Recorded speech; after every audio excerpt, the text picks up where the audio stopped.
this fog. Once again, Cranmore takes up his post with the compass, making sure that he directs the crew as needed to continue your way through this confounding fog that changes direction and orientation on you every couple of moments. And you're going through it for a good while, a good few hours, in the same way, until once again you see one of those monoliths coming out at you, or coming out of the fog towards you, kind of looming in the middle distance, just at the edge of what you can see in the thick fog. Should we get close so you can read it again,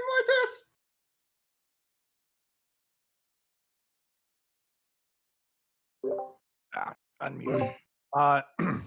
It reads, the first of 7 MI. Are you talking about the ruin that I read? No, he's just asking about. All right.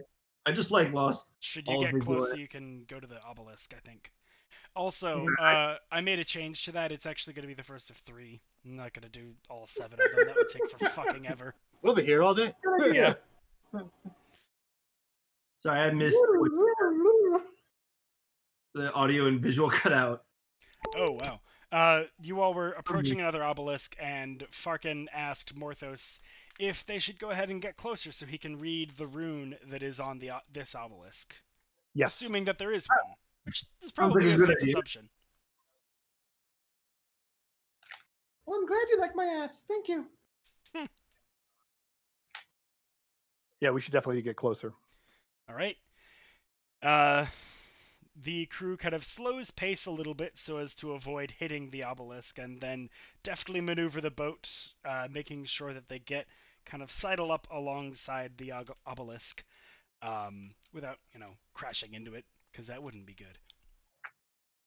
And let's see. Morthos, go ahead and roll a d6.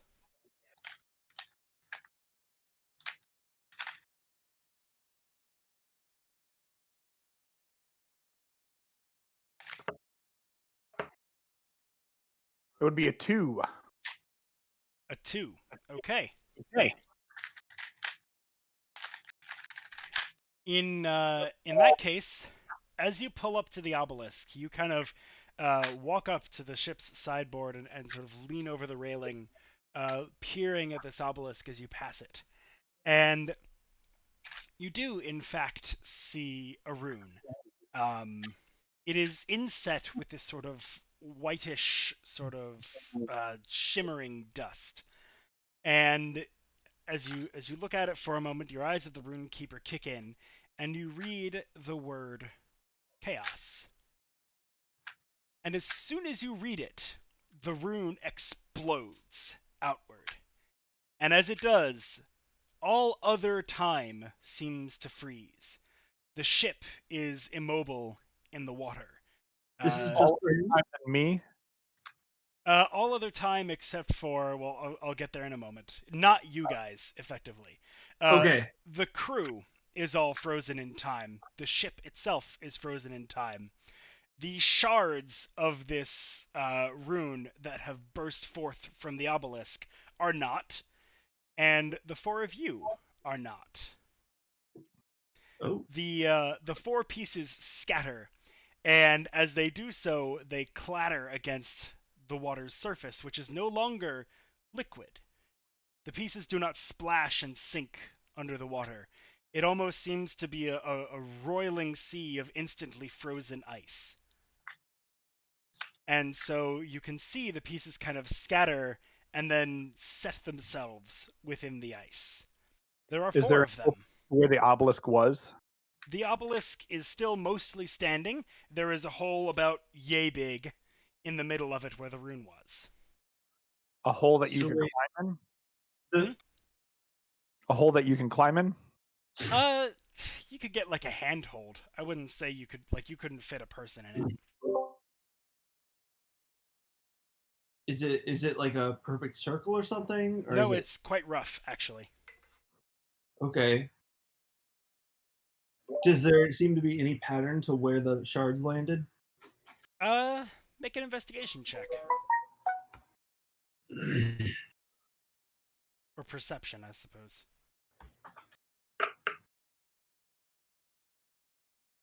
15 for investigation. What is it for perception? I think that's more applicable. Well, just the same roll. would be Just add 14. your other. Okay. Righty.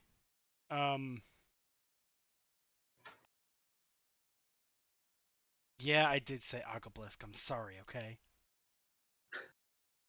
I thought it was funny. So as you're kind of trying to see where each of them went, they did kind of set themselves into the ice. They're like a few inches below the surface now. But as you look around, it looks like each of them went in sort of one cardinal direction. So like one of them is north of you, one of them is east, south, and west. I'll take west, and I jump off the side of the boat. All right. Wait, what? Or at least northeast, south, and west from what Cranmore's compass is currently saying. Who knows what the actual directions are? Ho ho ho. It's a Wait, magnetic so you fault. just jumped over the side of the boat? Yep. Yeah, but the water is like ice, right? Yeah. So Farkin Oh. hits down onto the surface about 15 feet below. Big fall. He was ready for it though. I gently lower myself down using levitator. You guys rookies? Hey, you What's didn't going say on over you here? cast levitate. Just saying. That's true. So as he gracefully floats down and alights upon the surface, it is solid beneath his feet, and he begins trekking towards the westerly one. I'll go toward the easterly one. I will land softly with my, monk jump. And All right. Going to the east, like the rising sun, Cranmore leaps off of the side of the boat, and with a mighty hi-ho, Silver, away! He Slap my dashes own off butt. towards the eastern one. and dash. Well, which one do you want more of those?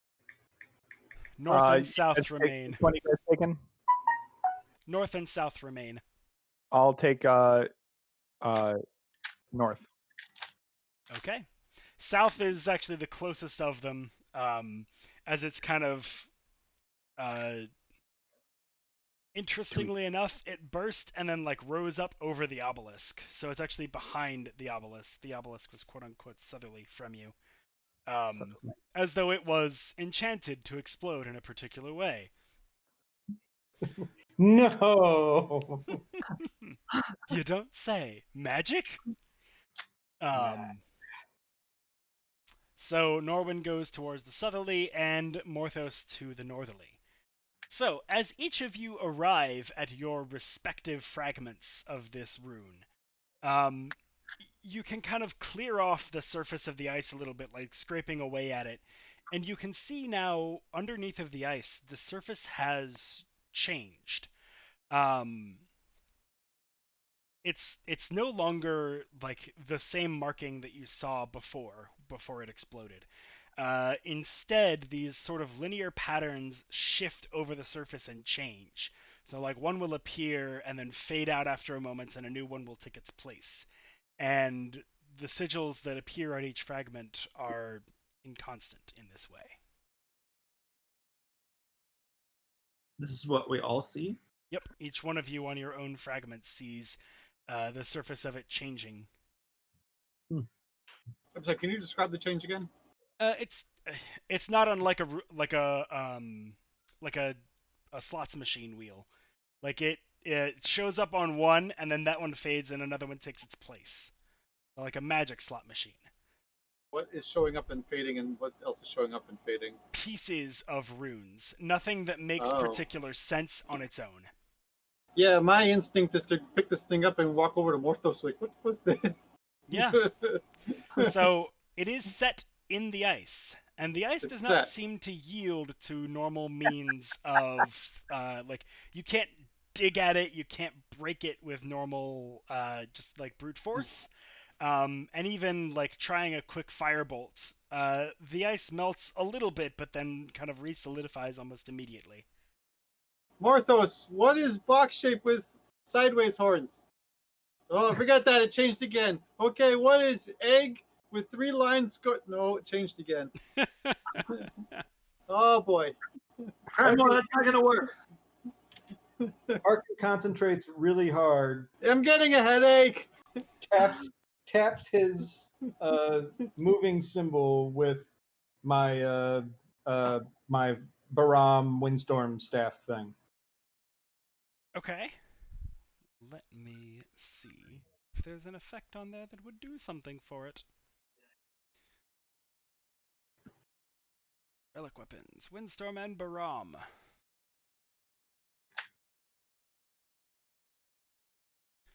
Which end are you using?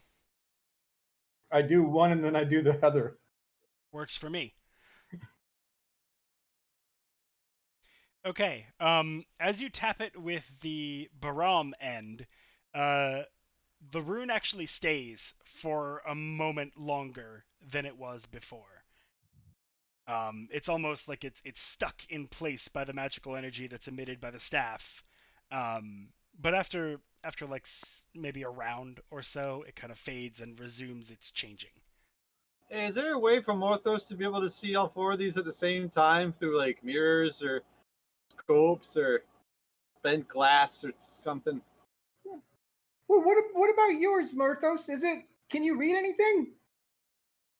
When I look at this, I feel a lot of feelings. One of them reminded me of my parents getting along okay, and another one reminded me of a cool childhood. I think it's like a what do you call it, like a Rorschach test.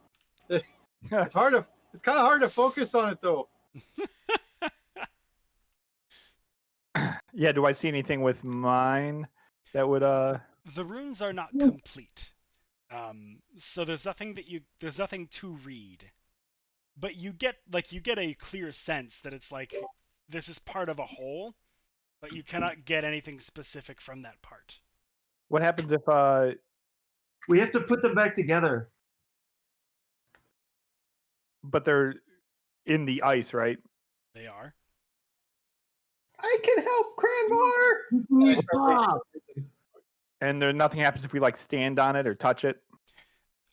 Not with like basic actions that you have tried. So like Cranmore has tried like hitting the ice and trying to crack it. No, I haven't. I've just been staring at it. Okay.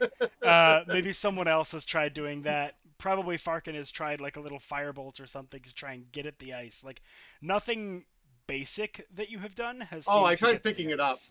Yeah, all I tried to do is pick it up, and you said it stuck fast. So I Yeah. cast End on it.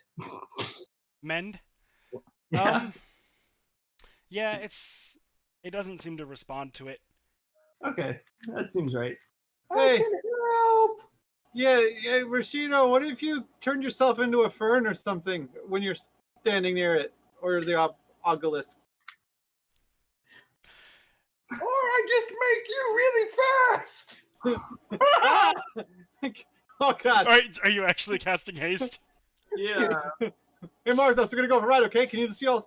You're gonna see all 4 within 5 seconds, okay? Okay, you ready? Yep. Okay, because they're not gonna change. All right, so that's the plan. Because now I'm like I'm Okay. cocaine. I'm gonna All time right. it out.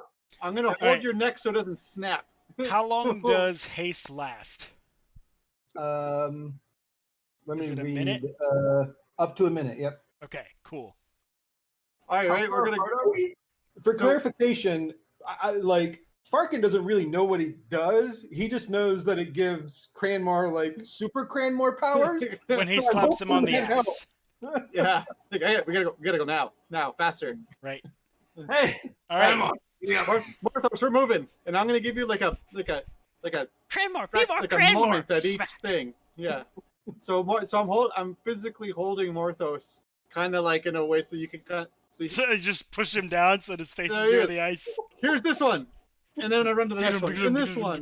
This one. Okay. This one. That, I hope you're a fast reader, because you're gonna. Oh, He didn't cast haste on you. All right. So, the first round, as you're speeding around with Cranmore, you kind of almost get like a bit of an upset stomach, but you're able to keep everything down, and you do see the runes. Make an investigation check for me. And yes, we will do this up to 10 times. 24. What was it?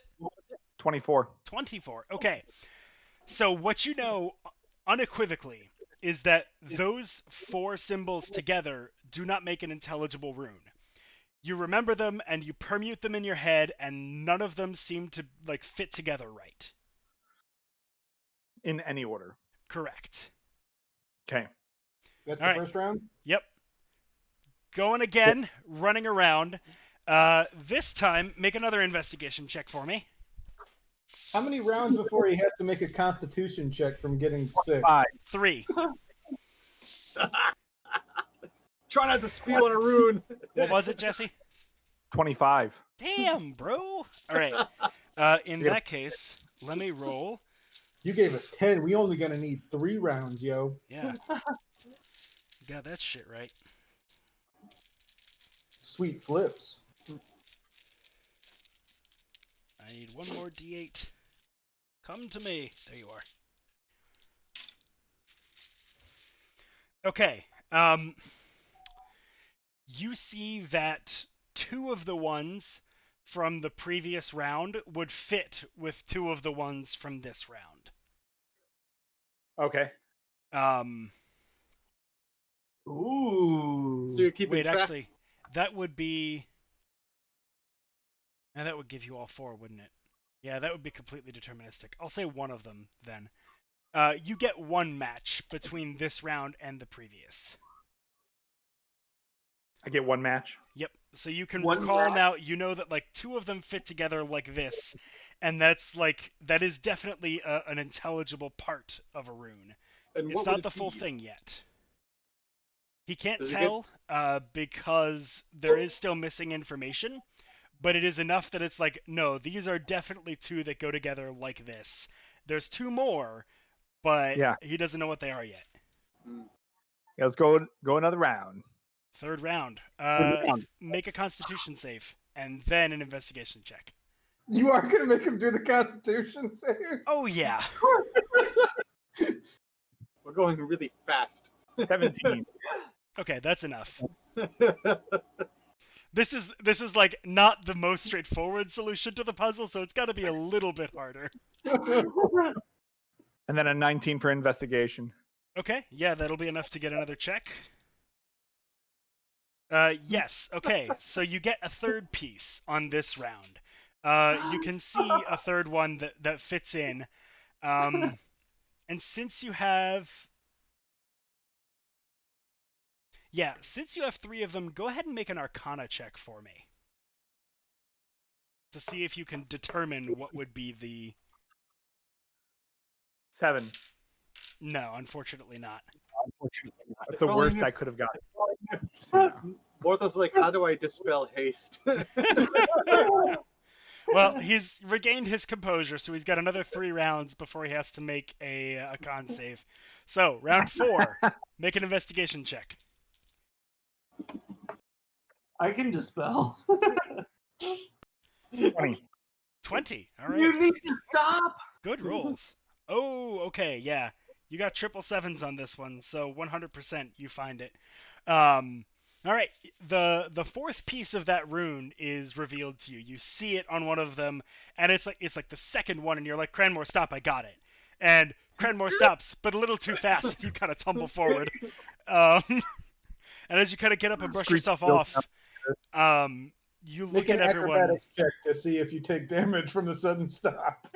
No, I've got control. Yeah, it's not so much Not that you. he'd No, get. I was thinking him flying off and rolling for a little bit. I even specified I've got him by the neck, so there's no like, it doesn't snap his back if I Alright. go too fast or slow. Whiplash it is. Got it. Yeah, no, I took very care. Like For roller sure. coaster, baby.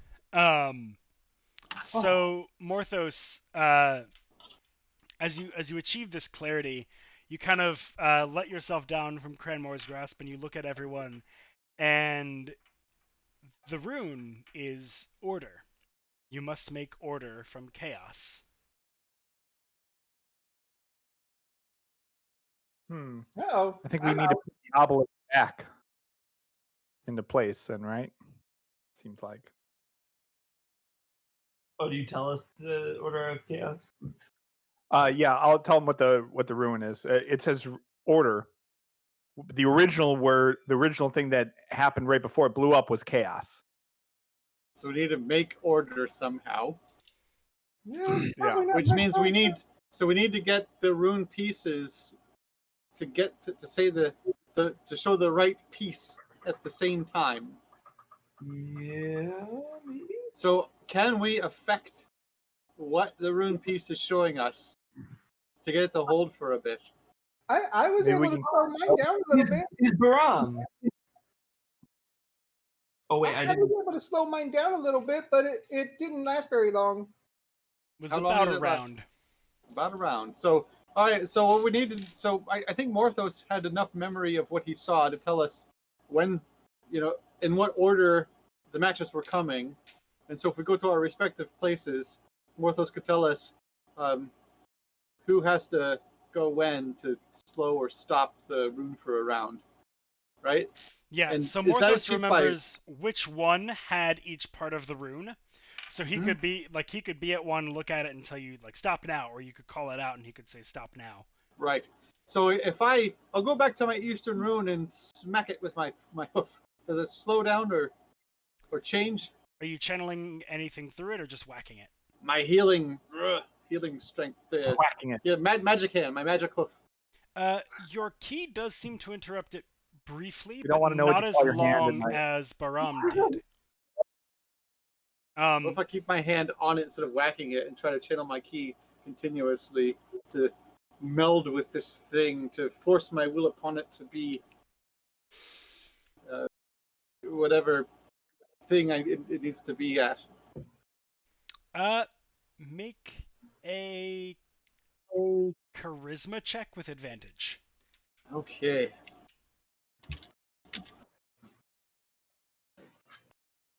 I'll say this is basically your emissary of peace kind of thing. Like, yo, stop changing. That's aggressive. Oh, in that case. That's why I was saying advantage. Yep.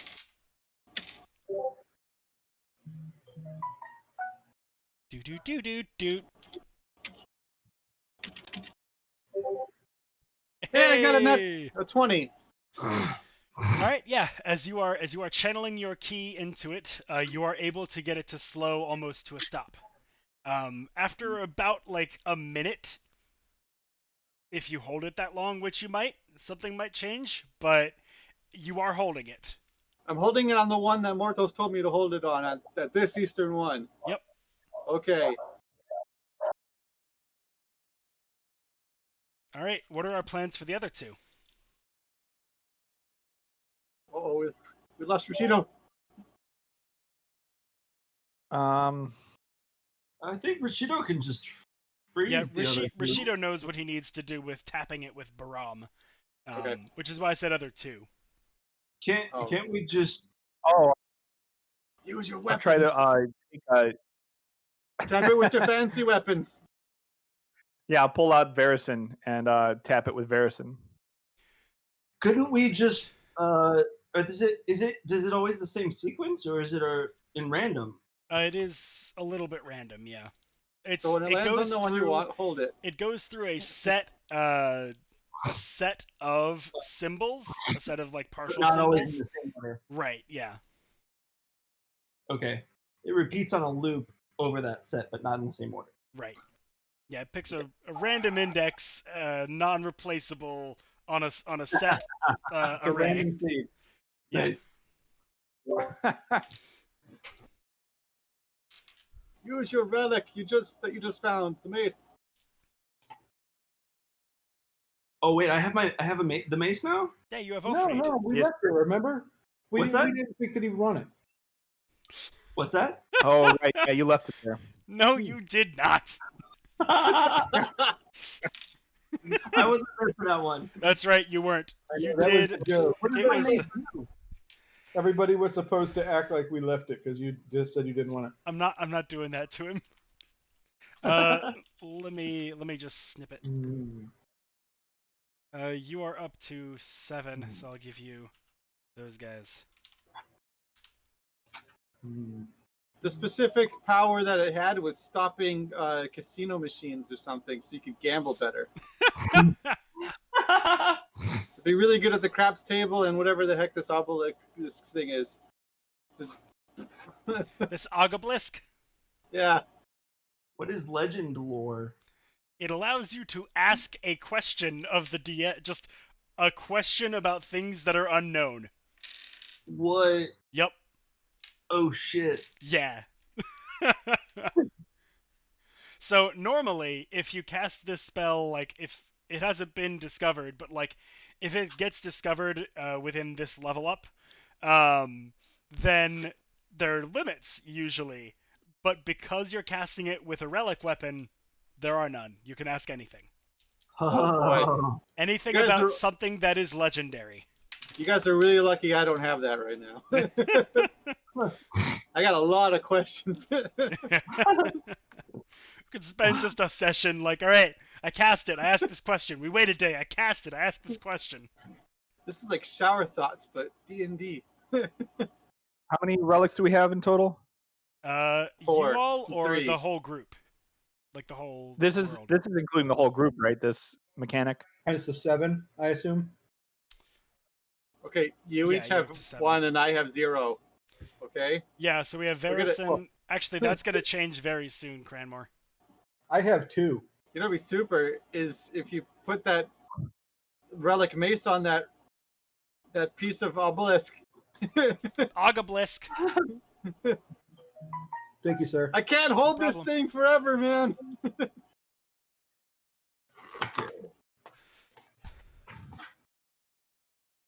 Yeah, I have no idea what to do. I'm looking through my spells. My mace can't do anything. You don't know that. You haven't tried. Do what Rashido is doing. I Alright. just touched it. I'm So looking for something to he try. touched it with Windstorm, and you used your key. Reach out, touch faith. And Okay, I pulled out Varison. Norwin. Tap it again.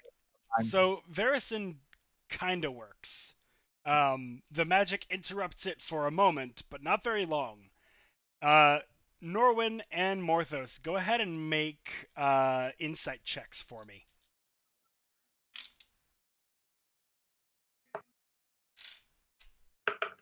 Maybe you need. Ooh, 25. 25? Yeah. Okay. You have seen Cranmore stun with his key. You also know that Baram can perform a stunning effect. So it seems to be like that particular kind of effect is what interrupts the the rotation of these symbols.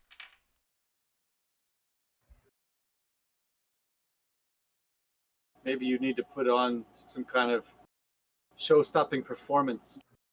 And it'll be Good call. stunned. Drop trow. It'll be stunned. I don't have any stuff. Say a naughty word. As you go through your repertoire of magic and are coming up empty, Here we go. both the other two have moved on again. So Baram, of course, you could just keep tapping it, and you could you could stunning strike it, or continue to channel key directly. Either way, but they have restarted for the time being. Yeah, I'm not going to do that again until I see that you guys have some control on what you're doing, eh? Yeah. So, I'm going to take a breather, and you're going to figure out what you need to do to stun a rock. You should feel a little self-conscious right now. I try casting silence on it.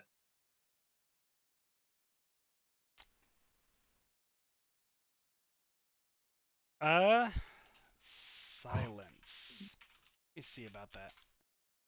Or I think I have paralyzed human or something. Can't find it though. What So if you whisper stories about Garrick at it? stunning. Stunning.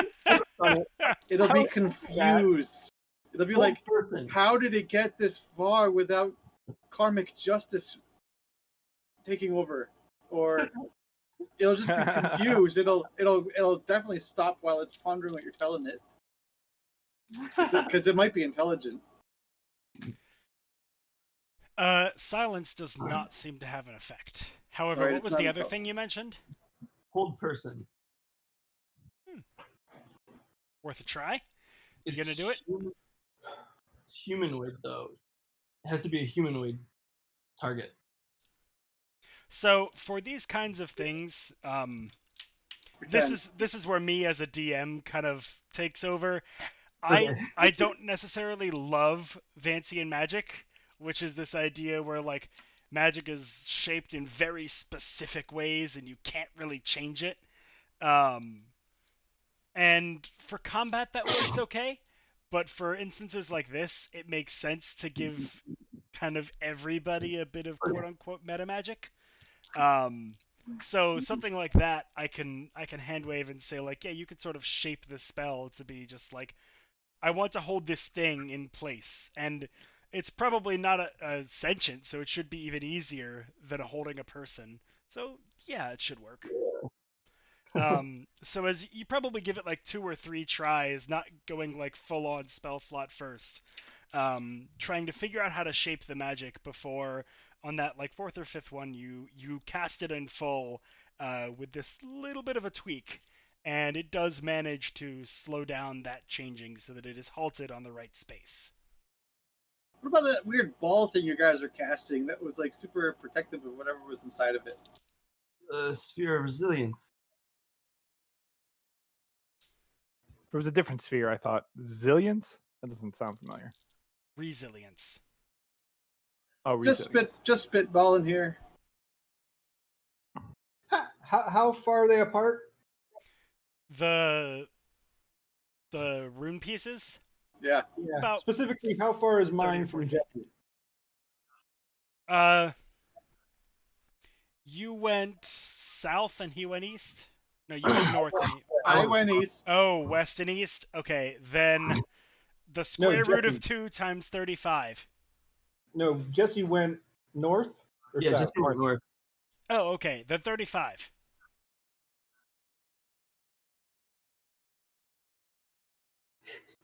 $35. I think it's still route Unit. 235. It's from the Obelisk 35, right? So Yeah. I walk over to Jesse's and I'm like, okay, let's see. And I cast Cone of Cold on it and then bolt back to mine and thwap it with Baram. Okay. Yeah, Code of Cold will work. I'll say that should work. Basically get it to very close to absolute 0. It's like... You guys hear Farkin shout now, and then you see him throw down some like wintry force on top of Morthos' stone and then chug his little legs back to his stone and thwap it with Baram. Okay, as he says now, are you all doing your things? Yep. All right. Yes. Okay. So all 4 of them are stopped on the symbol that Morthos told you to. And as they freeze in place, and each of them is sort of on that part of the rune, they begin to We all fall in the glow, water. each one of them individually. And they break through the surface of the ice and sort of come forward and clasp together. I run to the ship. Into this sigil that now reads Order.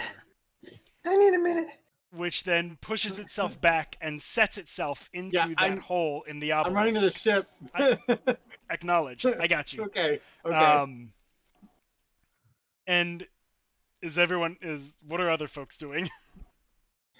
I need a minute. Okay. Yeah, I guess I grab Farkin and I run. Okay. So after Cranmore. And Morthos? I'm kind of slowly walking, but like watching the action take place Okay. curiously. All right. Are you guys So don't stare at Putting on your explosions? sunglasses as the cameras look from behind you. as the Yeah. as the stone sets back into the obelisk, and Cranmore has leapt aboard the ship, and Norwin is like hanging over the railing with Rashido over one shoulder, like pulling himself up.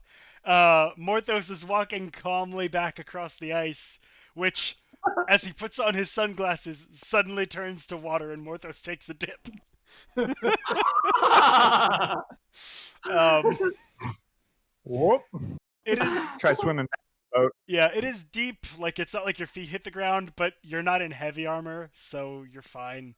Was there at least like a Michael Bay class lens flare when everything kind of flashed back? So Oh that yeah, way oh yeah. It was like this Morthos had the super blinding cool- white light with like yeah. And as it fades, the rest of the crew is woken up like nothing has happened, and they kind of start rowing again. Like, I really thought there was more to these obelisks than that. Nothing happened this time. I know, And right? It was really Morthos weird. kind of gasps from the sea as he's swimming back, and like, wait. One of the oars kind of like gets close to him. He grabs onto it, and the oarsman's like, ugh. Looks over and Why'd goes, you jump overboard, Morthos? shit. And they start pulling you up, and you get back on deck. Sweet. Um, And We've then actually gotten what we came for. We can move on now. wait, you what? Nothing. Okay. Shit. What's the name of the? What ship did you all get? What was the captain's name? I did not write this down somehow. Is it in the chat history? Maybe? Wasn't that his signature? Not writing things down? Oh, Gavin B.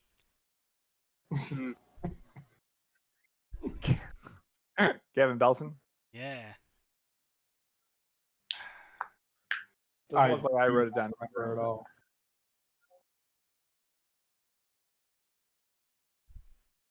Captain McSteamy Pants. Trying to remember when you all learned Tillen's name. Oh, it was in one of your books. That's right. It was one of the authors.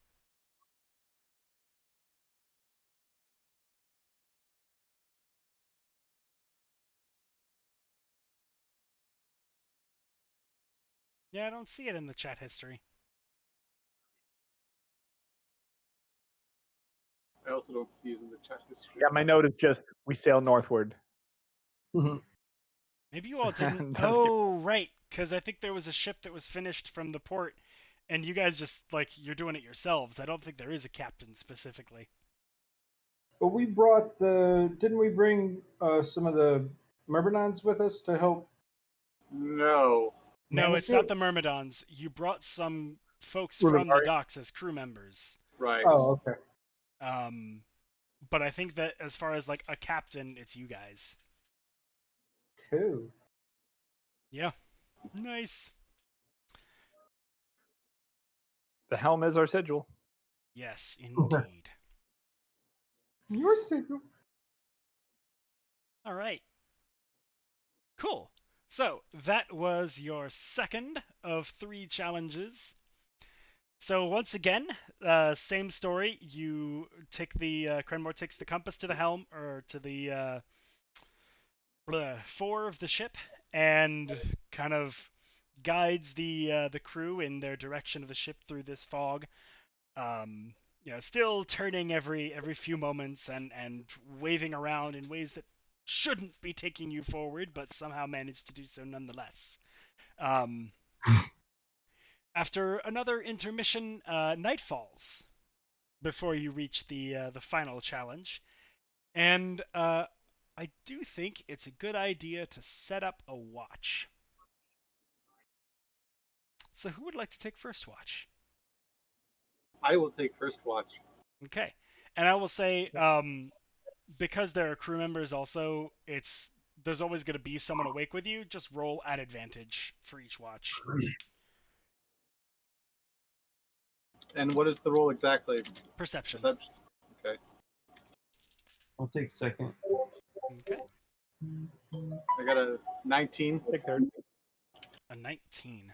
Okay. Let's see here.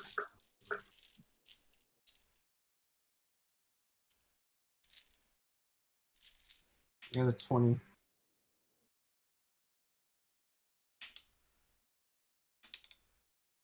Okay. Cranmore. During your watch, the waters in this area are actually very calm. There is current, there is a little bit of waviness on the seas, but for the most part, it's very still, as far as seas go. So it's strange to you then, near to the end of your watch, a pretty significant swell actually comes and rocks the boat, like several feet high. The Can I boat kind peer of rolls over. over, look in the water for any kind of shadows or? Yes. So with your you said you got a 19, right? Yeah. So with that 19, you peer over the edge and you don't see anything under the water, but you peer out, and at first it doesn't look like there's anything out there. At first it seems like just the same deep fog, darkened by the night sky. But as you look out there for a minute, just peering through the fog to see if you can spot a source, it lightens up a little bit, and you don't see any heavenly source for it. The moon isn't particularly strong. There's not enough stars to see by, but the fog got definitely lighter, and it dawns on you that there was something in the water that moved past you over that Mhm. minute. Yep. Something immense. Yes. Who's on? Loch Ness. Who's on second watch? Norwin. So Norwin, I'm going to pass this information that I do believe some great aquatic beast, some leviathan, has maybe breached near our ship or swam close underneath the ship and caused a swell. I couldn't see it, but I think that's what it would account for. Would have been a great swelling and rocking of this ship. How big do you think it was? Big enough to move this ship and the water around it. Oh. Now, I haven't seen a sign of it since it was toward the end of the watch. There's not an immediate threat that I can perceive, but it's something to watch out for. Thank you. I'm going to sleep. Oh, wait, I didn't roll advantage. Oh yeah, roll with advantage. Just in Oh, I case. didn't either. Ah, I got a maybe 20. I'll see a leviathan.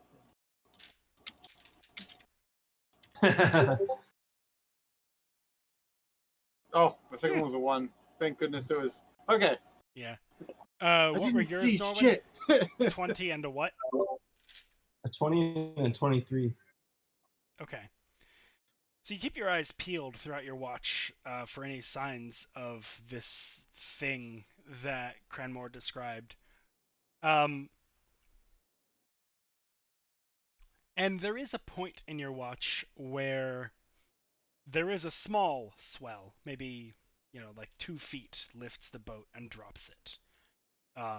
Which is more significant than the rest of the current, but it is not like what Cranmore described. It's weaker. So maybe the thing is moving off, or maybe it's something else entirely. You don't see anything like Cranmore did. Good. It's making a liar out of me. Or maybe Who's it's a on pod and we got hit with a little baby. A pod of Leviathan? Leviathans? Yeah, but I feel like that's not the actual, that's the English plural. I don't know if it's the Right. actual plural. I don't know. Leviathans works. I'm not going to be pretentious about it. Cool. Who's going to take watch number 3? I'll take third. For once, I won't be pretentious about it. All right, go ahead and roll perception with advantage, Jesse. Or I mean Morthos. And I'm Well, telling him no, also- Jesse. Jesse does the rolling. Morthos does the perceiving. I got 11. With advantage? Yep. Oof. Okay. The fog is deep and thick, and it is difficult to perceive anything through it. However, before dawn, you reach that third obelisk. So even before the sky is beginning to lighten in earnest, there's a few kind of refractive rays coming through the fog, but nothing significant. But you see that third obelisk rising up to meet you from the ocean. And the crew rouses the rest of the party, and as you draw near it once more, this time you get close, and the ship kind of stops as you're passing it, and you look at it and you read, and the rune says freedom. Freedom. Freedom. Freedom. As you read this, you kind of look back over at your party mates to begin to convey this information and notice something odd. The ship has stopped, but the oarsmen have not. They are still attempting to row the boat through the water. Just, it's not moving. And you're not going against the wind or the current. In fact, there is no wind or current. And the oars are moving water. It just, Newton's third law has temporarily broken in this space. And as the oars are pushing the water is not pushing back on the oars. I tell the oarsmen to stop and rest. Peculiar. They do so. Yeah, but they've been going all day. No point in keeping now.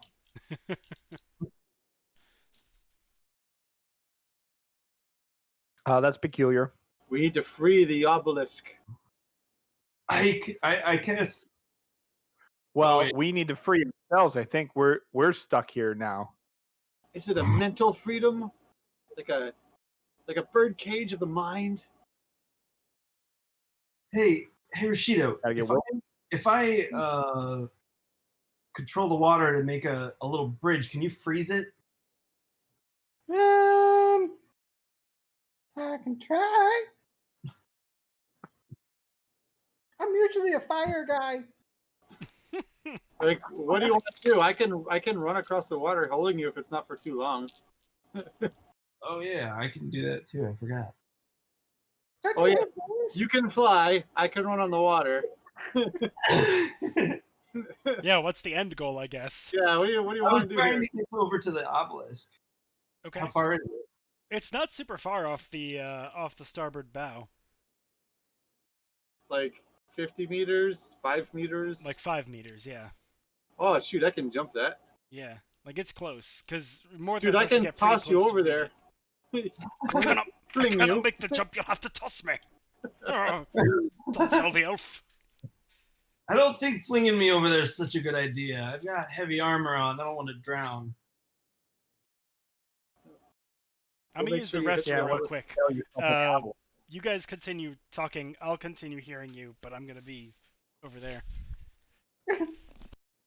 Okay. He's lost interest. Yeah. So freedom. Do we need to like write a 50-page treatise on the subject of freedom? This is a philosophical thing, you know. I'm gonna trap Who the needs to be free? I'm gonna trap the obelisk. The little does it have a little thing on top? The point. No, like Don't they always? Obelisk, by definition, comes to a point at the top. yeah. You wouldn't want to sit on one. I meant, does it have like a floating thing on top of it? Oh, like the all-seeing eye kind of thing. Yeah. He hasn't described No. any of that. It Okay. does God, not. God says no. Okay. Well, then I cast Resilient Sphere around the obelisk itself. Okay. Trap it. How large is Resilient Sphere's radius? Let me see.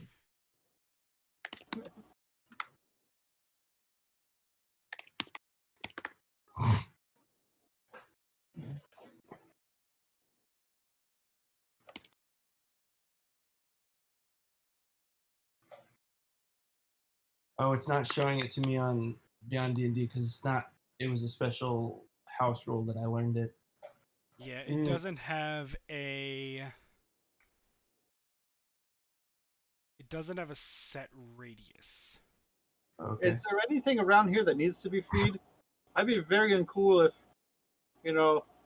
there's some kind of critter that isn't awarded its own agency, its ability to live its life as it chooses. But it So we seems have Maybe to that- figure out something. seems to be you. It seems to be us. Well, I'm really not okay with, not having freedom for Right. myself. I mean, currently you guys are not free to move or go anywhere.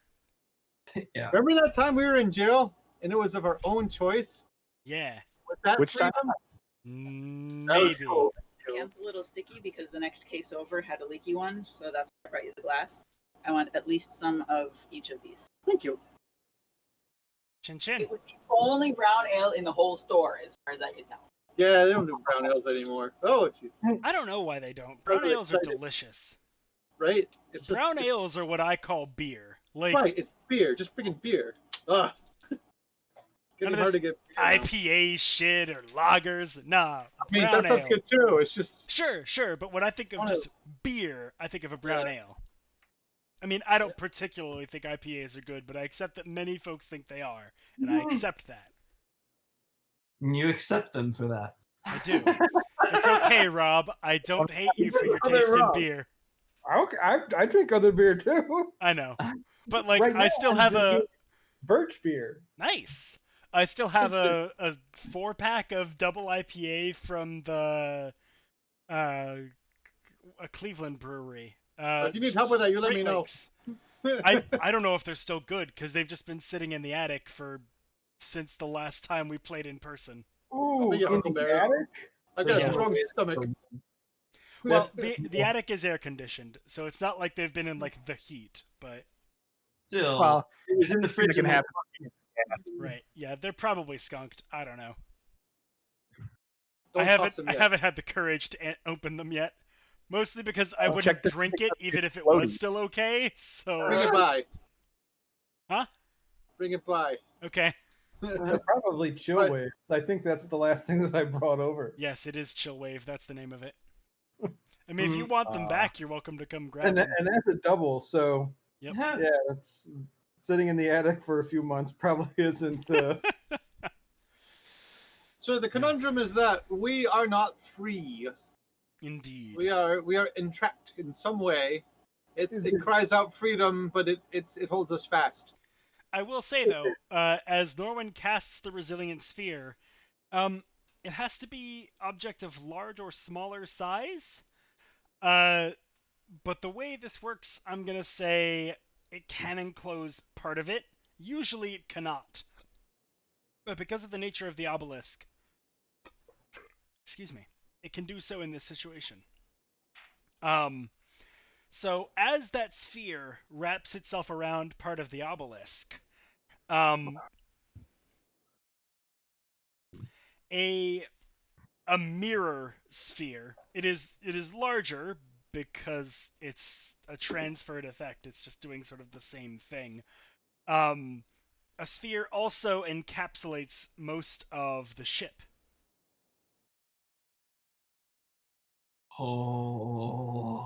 Oh. That's cool. It's a good thing you didn't try Fireball first, huh? So what if you tried Fireball? The problem is we're not just trying to destroy the obelisk hard enough. And Okay. So what if we try to free the obelisk? I control water. Physical confined. Giant wave Can against. you move the water against the obelisk? Yeah, Yeah, that's what I'm doing. I splash a giant wave over it. Okay, so as you Rogue control the water to push a giant wave over the obelisk, a giant You can't explain wave that. waves at sea. Chats in a million. Waves come in, waves go out. You can't explain that. A giant wave pushes against the ship, which doesn't move, but you all get soaked by the water. I mean, I'm already soaked because I was in the water. Yeah, that's true. Well, it's been a few hours. You probably had mostly dried off, but now, splash! And there's like some fish flopping on the deck. I use my celestial legacy to fly and try to carry the obelisk. Make a strength check. Oh no, my strength is bad. Oh, 23? Oh wait, that was a save. Oh, but I'm not It proficient. might still be 23 if you're not proficient in the still save. 20, yeah. That's pretty good, but not enough. It's an obelisk. Yeah, I want to put the obelisk on the boat. Nope.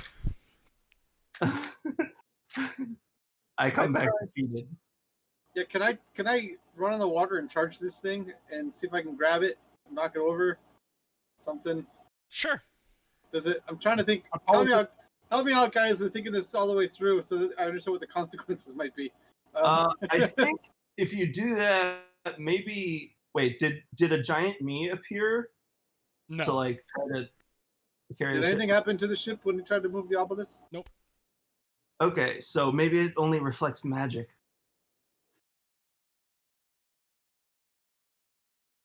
Dispel. I cast Dispel on it. What level? Cast haste on it. That was not a joke. Very much in character. The highest level I literally reach out and touch it. available. It's a little too far for you to reach out and touch it. I will take can you be to it. helped. We're gonna go touch that obelisk, and you're gonna cast taste on something else for once. Can you cast spells through Mage Hand? No, I'm casting Mage Hand to reach out and touch the obelisk with the Mage Hand. Oh, just to touch it? Okay, if that's the case, then yeah, a big old spectral Mage Hand taps the side of the boat. I think I got this. Is I it turn haste? around and I fire Scorching Ray at the mast. At the mast?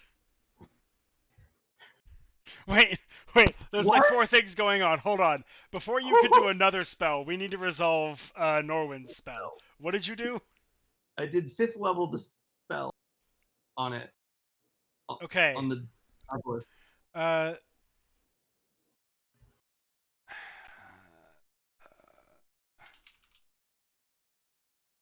It's 2 levels of Oh shit!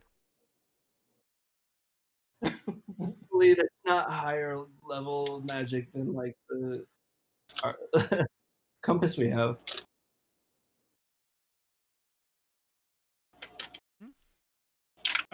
Go ahead and roll a...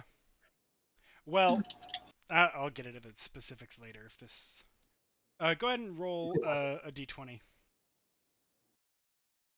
Just straight d20. 10. Okay. Nothing happens.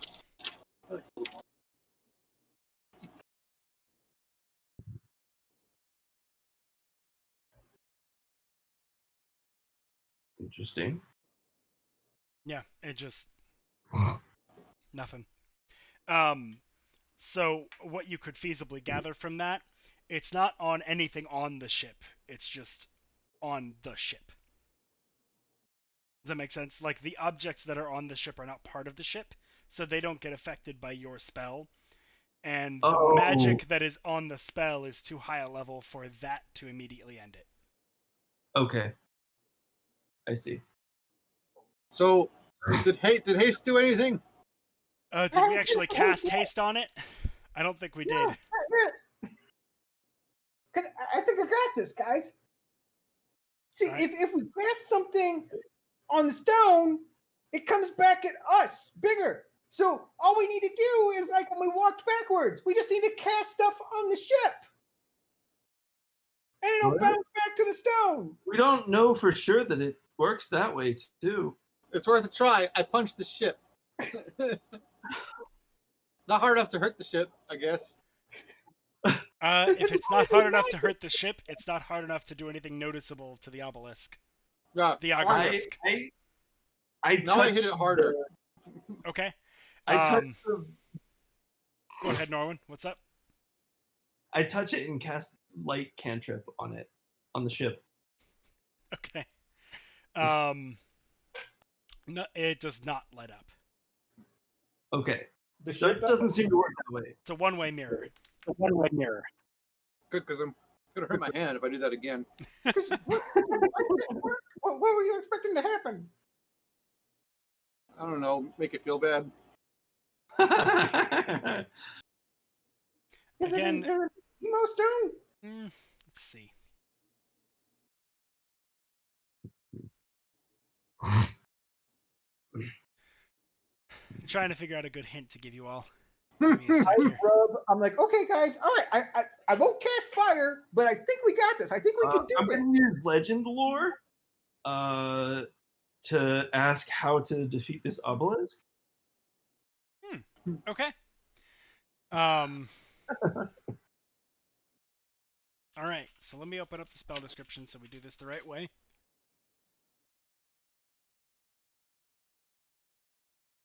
I'll use it with the relic. Yeah. Well, I think it's the only way you can do it. Yeah, I think so. I just wanted to clarify it in case.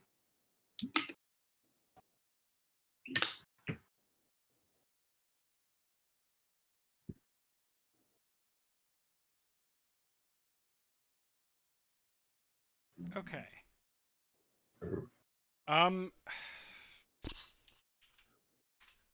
Norwin, just to be sure, what's the highest spell level you have? 5th. And Morthos, what about you? 5th. And Farkin, same thing? Yep. Cool. Give me a sec, because Legend Lore actually takes like some DM prep. Okay. So, just thinking out loud here for the other player folks here while the DM reads. So we have this. We get close enough to the obelisk that we're held fast, and action reaction doesn't because we follow the rules. And then when we cast magic on the obelisk, it's on us but bigger, but it's one way. It's not a bi-directional effect, and that seems kind of independent of us being held fast so far. There's not a we have not yet identified a link between how we're being held here and what the behavior is of doing something on an obelisk that then acts on the ship in an amplified way. Now we could try harder at moving the obelisk. Doesn't seem to be fruitful so far. Well, I could cast gaseous form on the obelisk. I could try to move the obelisk. I haven't tried moving the obelisk. We all fall into the water.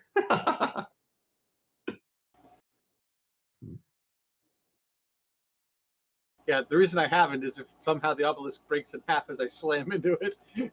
Like, oh, there goes the ship. What? I don't want to break stuff.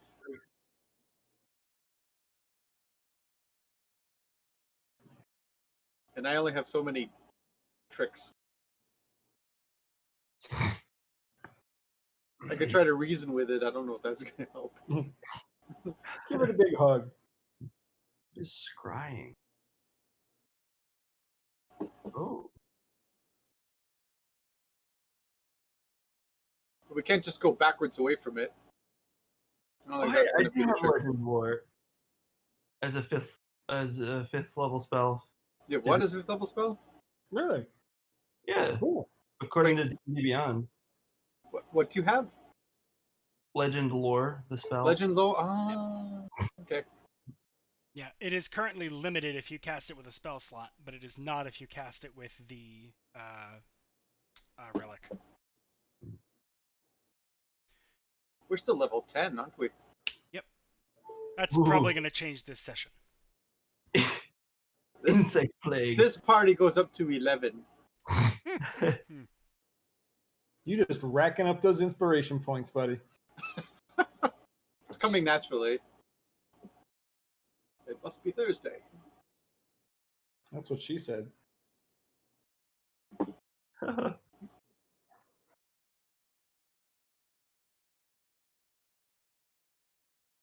Actually, there's another spell in your spell list that might help, Norwin. And your casting Legend Lore might give you insight into it. Okay, so I have a list of spells that could feasibly work. Turn undead? Just It's worth a scare it try. into running away from you. Let's just Banishment? I thought about banishment. I don't think that would work. Lesser restoration. Okay, so as you focus on this thing, which you've gathered a good bit of information about at this point, you've tried a lot of things. You kind of know how it interacts with the world and with magic, and so you've got a pretty good handle on what this obelisk is about. So as you cast Legend Lore and you attempt to learn more about the obelisk and what might be able to be used to sort of thwart it, you learn a possibly surprising fact. This does not predate the Scouring. These obelisks are actually relatively new. They are a couple of years after the Scouring they were created. And they were created as part of a protective ring around the Shrouded Isles to keep the influences of the outside world out, particularly the influences of Hronglathor, as they foresaw, the people who made them, that perhaps his power would not be sealed away forever. Maybe we shouldn't destroy them then. I'm not trying to destroy it. Or try to like deactivate them or whatever. Yeah, no. Just that's why I didn't run and slam into it. Well, you could also likely learn this from Legend Lore. So they reset each time they are used. So it's more like a lock that will, reset itself once it's been used. Okay. An automatically locking door, for lack of a better analogy. Yeah. So it's not a bad thing that you all are getting through them and solving these puzzles. You furthermore learn a little bit of secret information about these things that their designers knew, but that were never made public knowledge. So each one of them has sort of an override.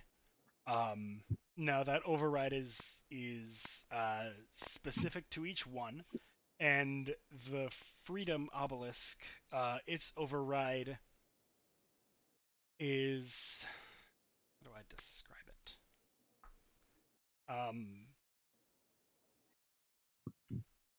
Effectively, it's like, in order to get past it by like brute force, quote unquote, you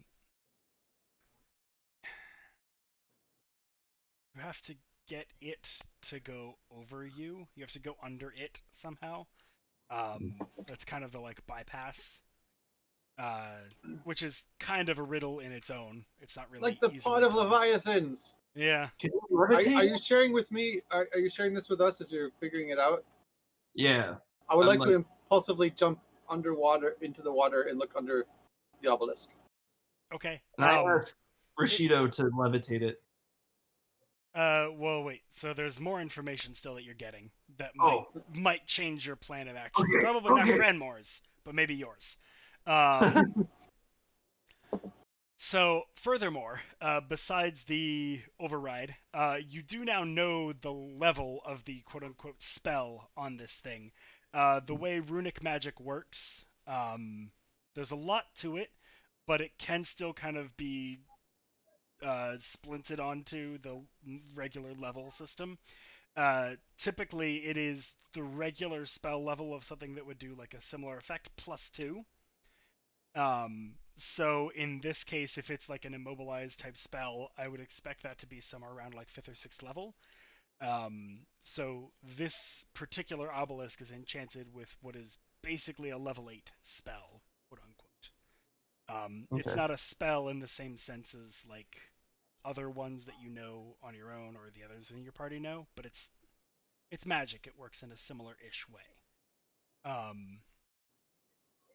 So you learn that. You also learn that effectively the answer here is indeed getting the obelisk to be able to move basically under its own power.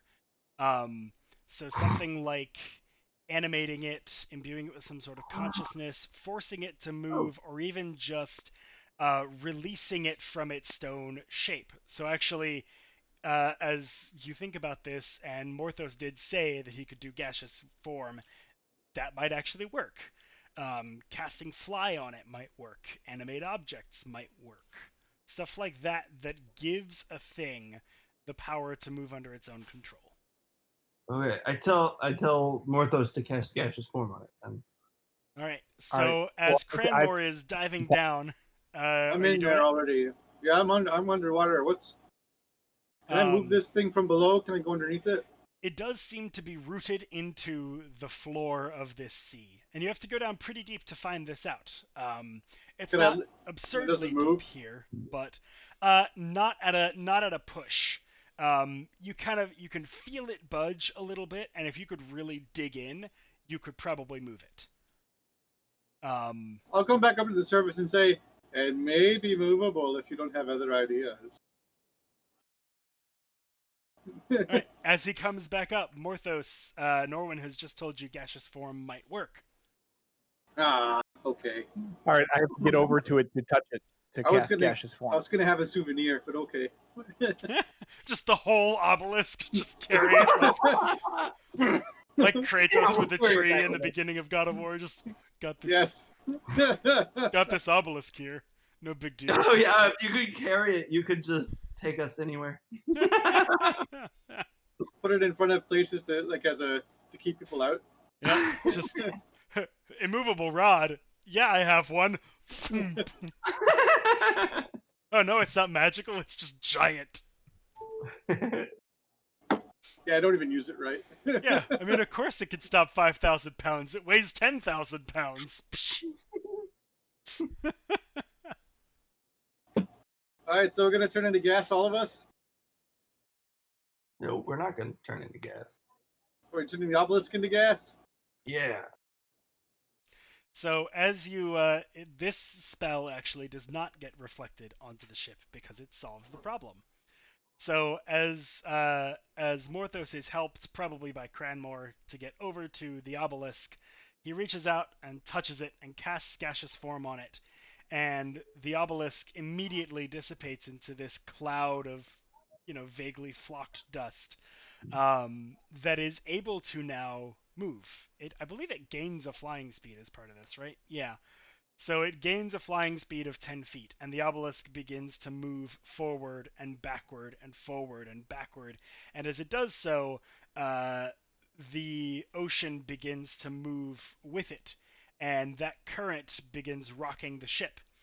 And as the obelisk slows to a stop, the current begins pushing the ship forward, and the oars are once again able to propel the ship. Let's get the heck out of here. Well done.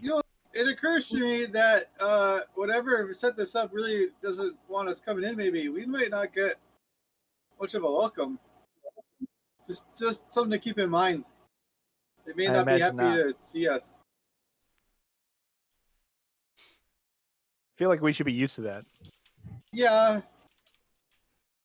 Yeah, we're catching them off guard too. Feel a little rude.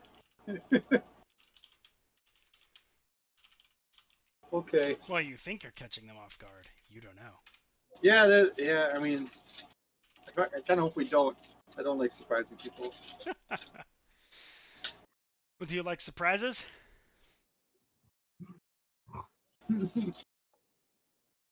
Because you're about to get one.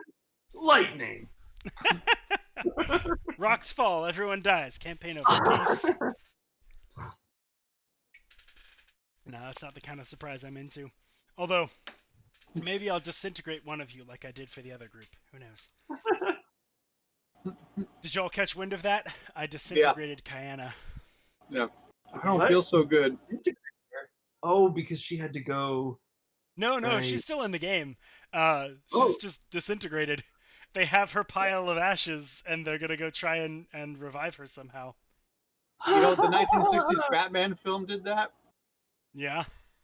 and they had to reconstitute a bunch of politicians or something that would turn to dust. It was so campy. Why would you reconstitute them? Just leave them as dust. No, it was the 60s. It was a different time. Yeah, it was before Nixon. Right. I won't go into that. Anyway. Yeah. We're streaming now. It was We a shouldn't go too It was far a into it. campy Batman film. Nice.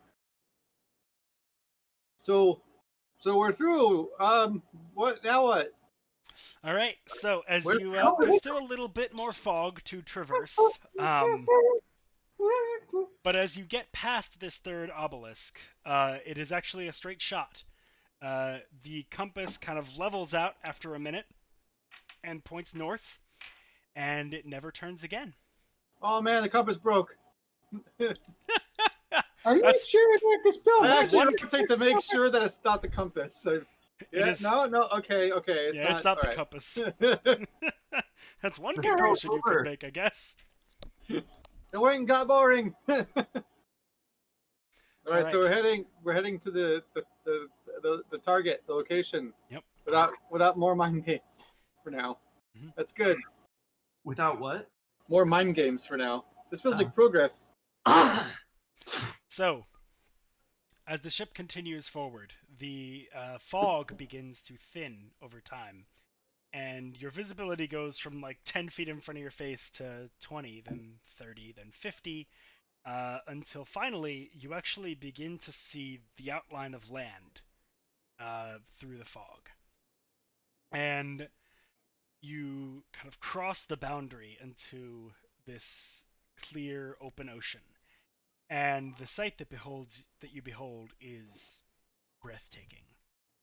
This land that stretches out before you, and you're maybe still about a mile or so off the coast, but you can see this broad green country with these beautiful, pristine plains that stretch for miles and miles, almost to the horizon, where you can begin to see rolling hills that kind of rise up from these plains.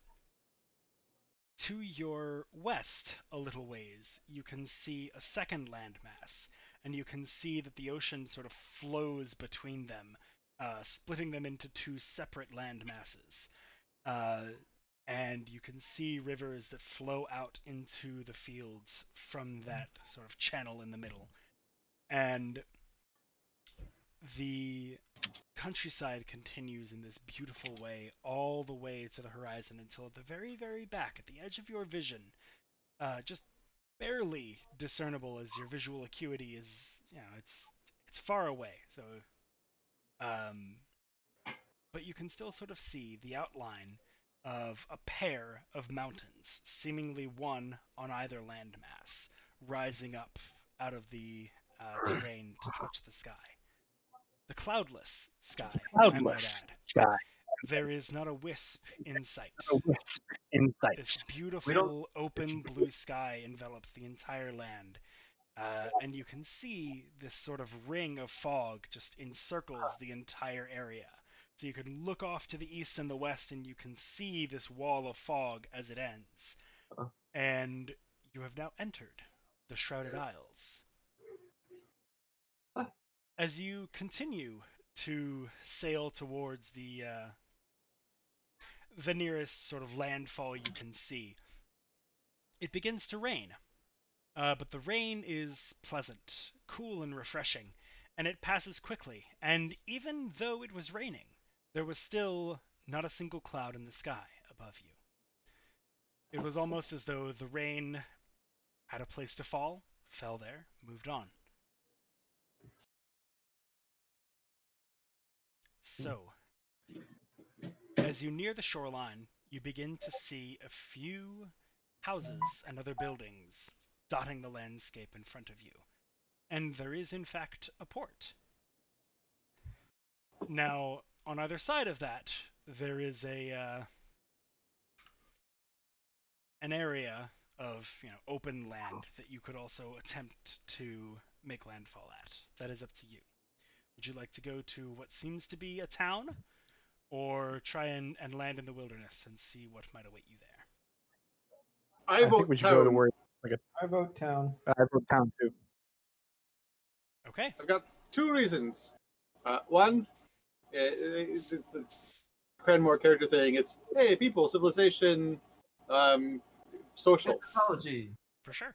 That too. Whereas he would be divided, but wilderness is also good, and he would definitely want to check out the wilderness of this place.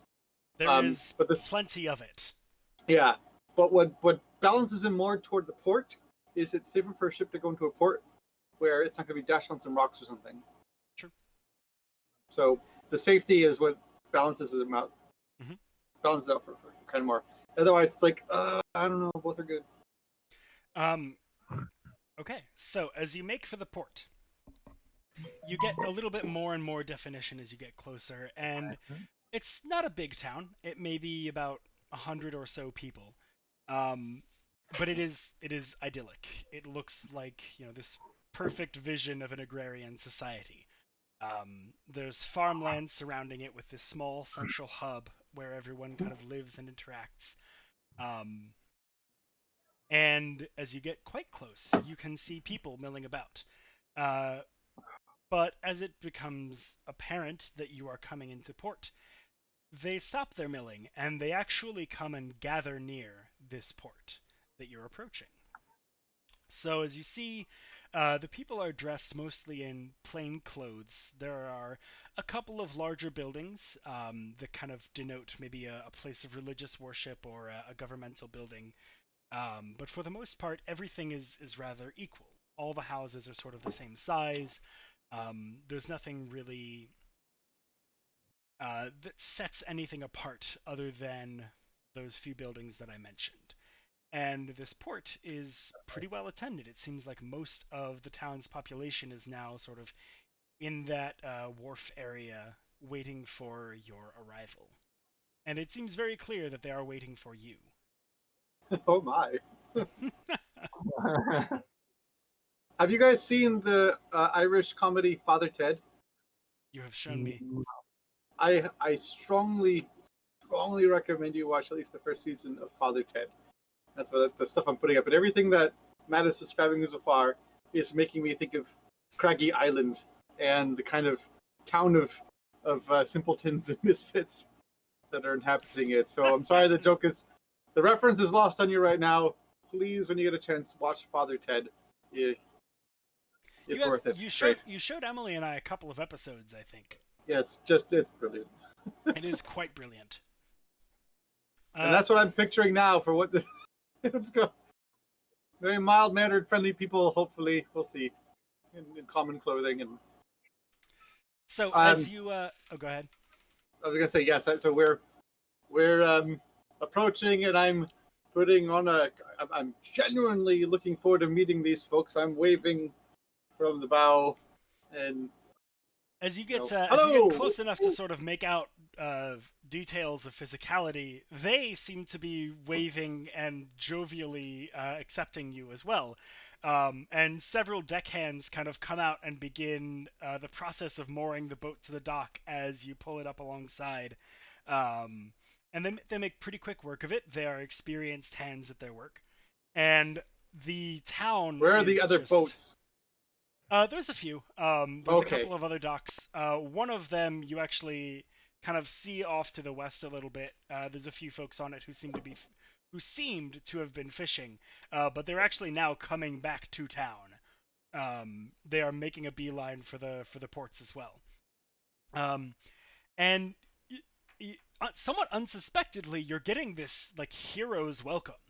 The townsfolk are just raucously cheering. They are ecstatic about seeing the group of you coming to dock. And a man in, I wouldn't say fine clothing. It is still rather plain, much like the rest of the town, but he wears a small badge, and his clothes are perhaps a little cleaner than the rest. Comes forward and sort of still applauding very much with the crowd. As the deckhands kind of set down the gangplank that will, lead from your deck down to the dock so that you can disembark. he's kind of positions himself right at the bottom of it and gestures forward to you, and he says, "Welcome, welcome." Pleasure to greet you and make your acquaintance, sir. The pleasure is all mine. And he bows deeply and says, "My name is Darwine. I am the alderman of this town. Welcome to Hythe.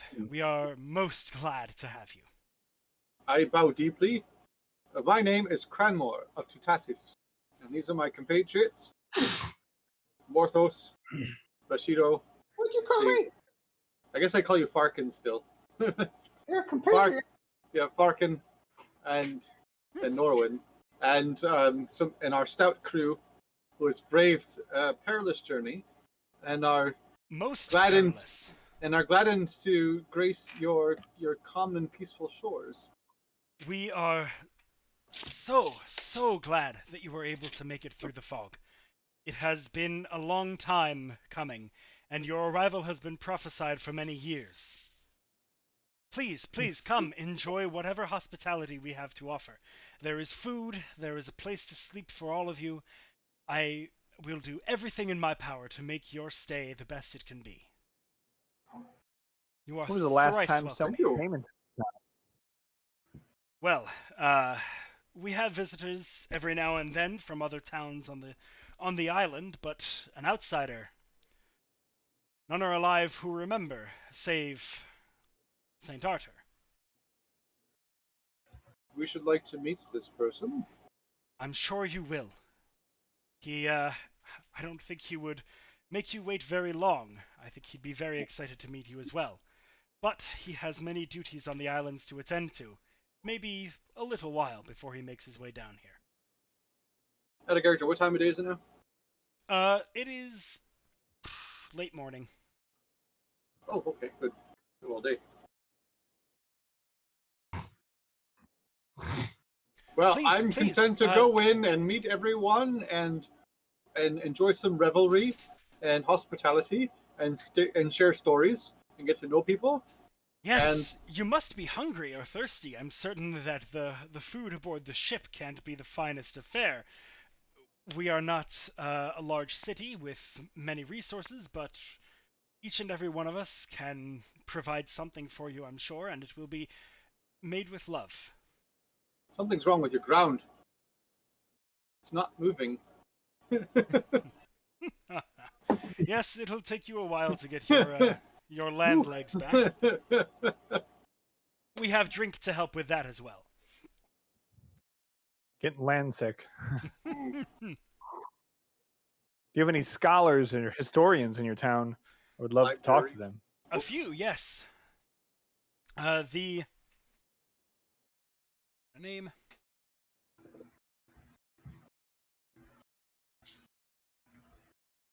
That one's too simple. Yeah, actually, that'll work. If any of you have seen Vikings, this will sound like a cop-out, but it's a real name, I promise. The priest, Athelstan, he would be happy to go over things with you, I'm sure. He is very much enthusiastic of his craft.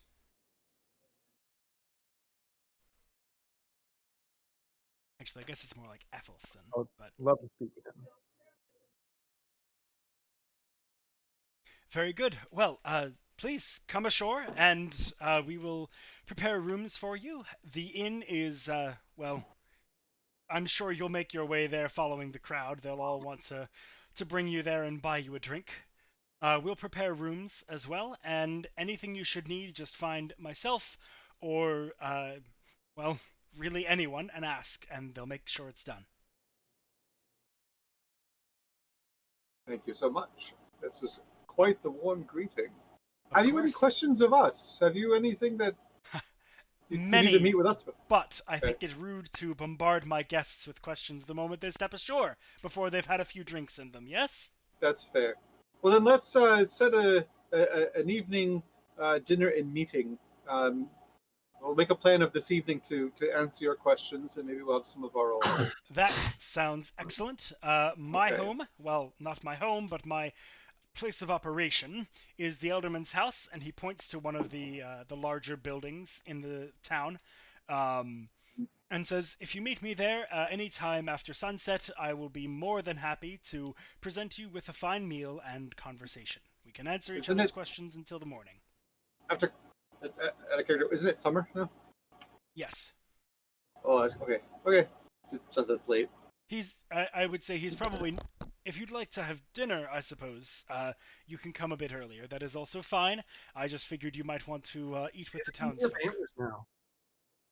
Do we What's see that? any Wickerman statues in the fields? You have antlers now. Yeah, Yes, so you I would. do have antlers. I've got there. You've got at least a few points on each. Yeah. I They're guess in. it's not And they're quite summer. felty. It's getting to summer. Yeah, well, they'd already start Yeah, having they'd be some growing. things out with Yeah. felt on them, and they have a very soft, felty feeling. Mm-hmm. In fact, I wouldn't be surprised if you guys are like, "Oh wow, that's soft." Oh, it's felt. It's fuzzy felt. It's so soft. If you would like to eat Grandma dinner, looked really bored. I suppose I could come to the ale house. We could do it there. That sounds good. Sounds like I'm not doing the accents right, but I'll get it for next session. Oh. They're supposed to be very like Old English type, and I just it's hard to do with the headphones on, and I didn't practice it much beforehand. Oh yeah, I'm trying to do a northerner thing or something. It's Yeah. gonna be 1920s British men in film. No, like Old English. Like, I mean, not that it's a particularly great example of the accent, but like, not Highlander. Fuck, what's There can only be one. I liked Highlander. It is a good movie, but it's more like it's not the Scottish accent. It's more southern There are than that. very few Scots in that film. There are. Yeah, it's not the Scottish quote unquote accent. It's the it's more Like like a a Norman Geordie or accent? an Anglo-Saxon accent. I was Yeah. gonna give like a Geordie Yeah. accent would be good here. I'm not familiar, but maybe. Yeah, that might be what I'm talking about. Yeah, I think a good public forum for questions and stories would be good for anyone who wants to ask. Very well, very well. That sounds fine.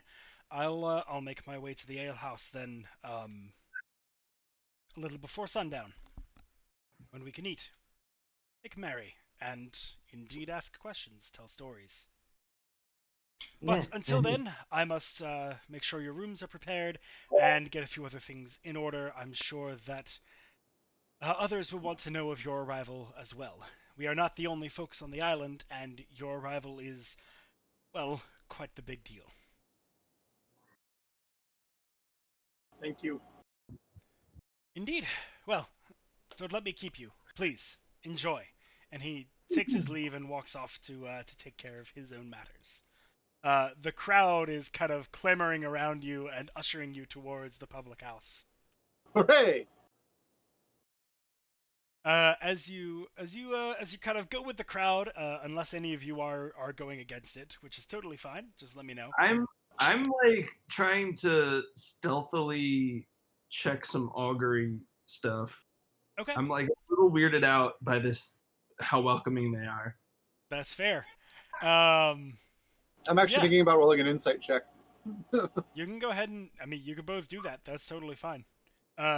You can cast augury. That's I'll say make a stealth check to do it so that it's not like obvious that you're casting magic, but Right.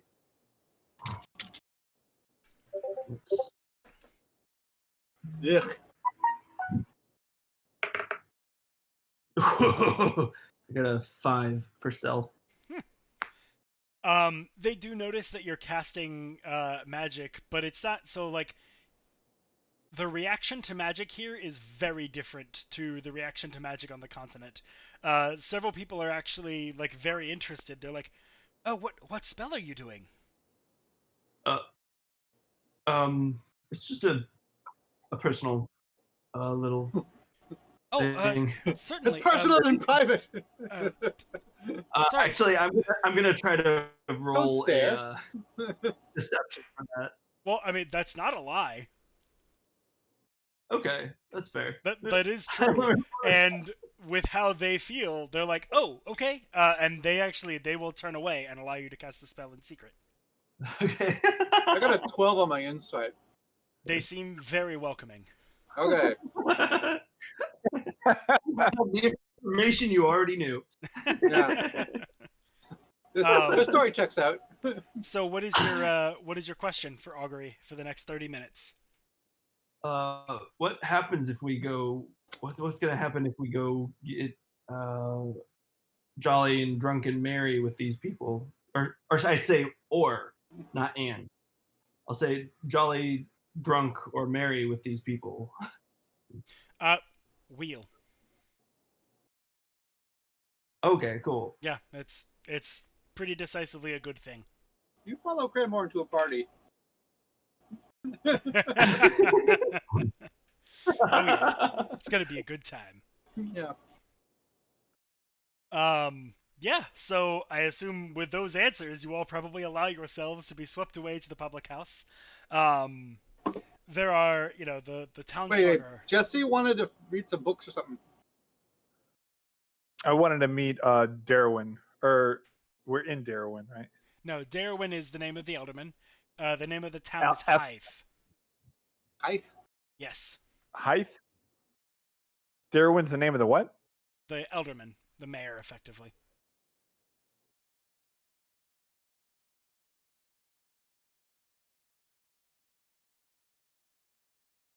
They're the Clowin. Oh, that's a fun one. This name is Ethelthrith. Actually, wait, no, that's not quite right.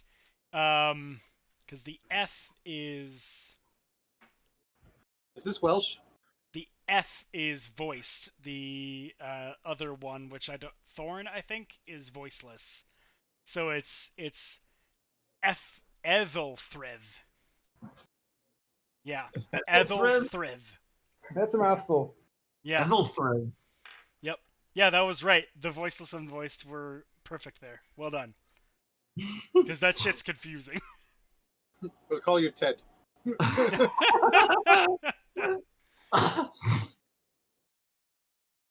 other group already met. They met Tad. Will be where we're going to celebrate. Sorry, what was that, Jesse? Or I said, I imagine Athelson will be where we are going to be. Yes, he will join you at the public celebrate. house. If everybody's going to be there. Pretty much, he's yeah. gonna be there. The building is packed. It's like the whole town, and the building was probably meant for like 30 patrons, and now it has like 105. And now they're not being socially distant. It's okay. There's no coronavirus in this land. In fact, oddly enough, no one seems to be ill. At all. Yep. But like it's just such a small sample size. Even older folks though seem to be in good health. Okay. Which just given the level of medicine is mildly surprising. I try to swear and say, what the fork is going on here? This is the bad place. No. But yeah, shirt. Gotta be sure. So as Why can't I see fork? as the town is bringing up its revelries and tapping a few kegs and pouring ales for all, and folks are beginning to really have a good time. It's honestly, it's just a straight up celebration. I mean, there are folk songs being sung, there are dances, as much as there can be in such tight quarters. Folks are making merry in what ways they can. The food that is laid out is impressive. For such a small community, they really have like a broad range of crops and livestock that they can bring to bear. There are several courses of meat, several different like varieties of salad with various vegetable mixes, several like baked fruit dishes and fruit tarts and things of that nature. Several things that are out of season, interestingly enough, or would be on the continent that you just came from. The Shrouded Isles seem to have a bountiful harvest all year, and it seems to be varied across many different kinds of produce. That's a lot of nuts. There are like honeyed delicacies. There are many nuts, mostly like as garnishes on like meat or fruit dishes, to kind of spice them up a little bit. What? Wait, I actually don't know what the innuendo that I accidentally made there was. What was it? It was more Cranmore's lots of nuts comment. Oh, gotcha. Okay, that's a lot I of put it in nuts. there. It's a lot of that. That's a lot of nuts. A lot of nuts. All right. It's from Kung Pao Enter the Fist, I think. Yeah. That's So, old. what are you all doing during this party? Well, so for the first probably 3 hours or so, this. Actually, wait. If the Elderman is gonna come back for dinner, then we're talking 6 hours. So it is like a day-long party. This is a festival. And in fact, Nice. Okay. it very much spills out of the public house into the streets Yep. surrounding it. We need Um, dancing room. Yeah, I'm yeah. vegetation fireworks and shit. All right. I'm getting drunk. Okay. Apparently. It is a The little sad festival. that this time you don't have Jasna to help out with the fireworks. But For once nonetheless, we're not being. So I guess for once we're not being chased by a demon. yeah. That's pretty good. Or a dragon. We know of.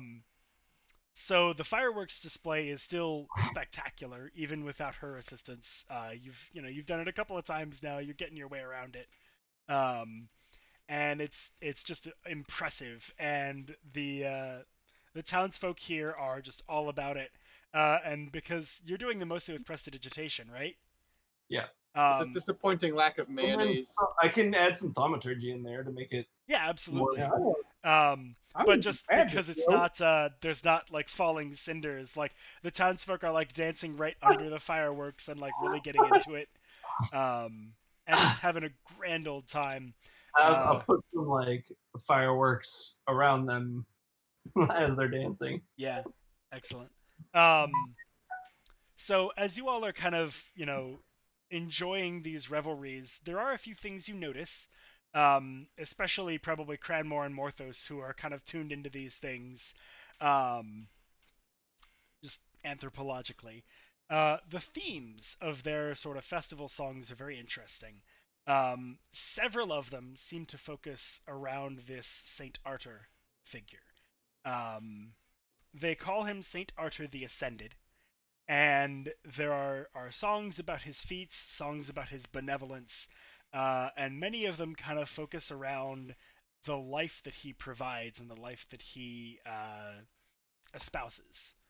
And they sing about, the farms that they tend to and the fields, and this just very idyllic, very plain, but not simple. Simple but not simple, if that makes any sense.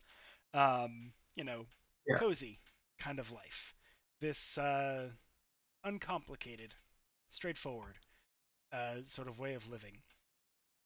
And among that, they also sing a good bit about nature and the beauty that is found therein. Being surrounded by this gorgeous countryside, it's really no surprise that features.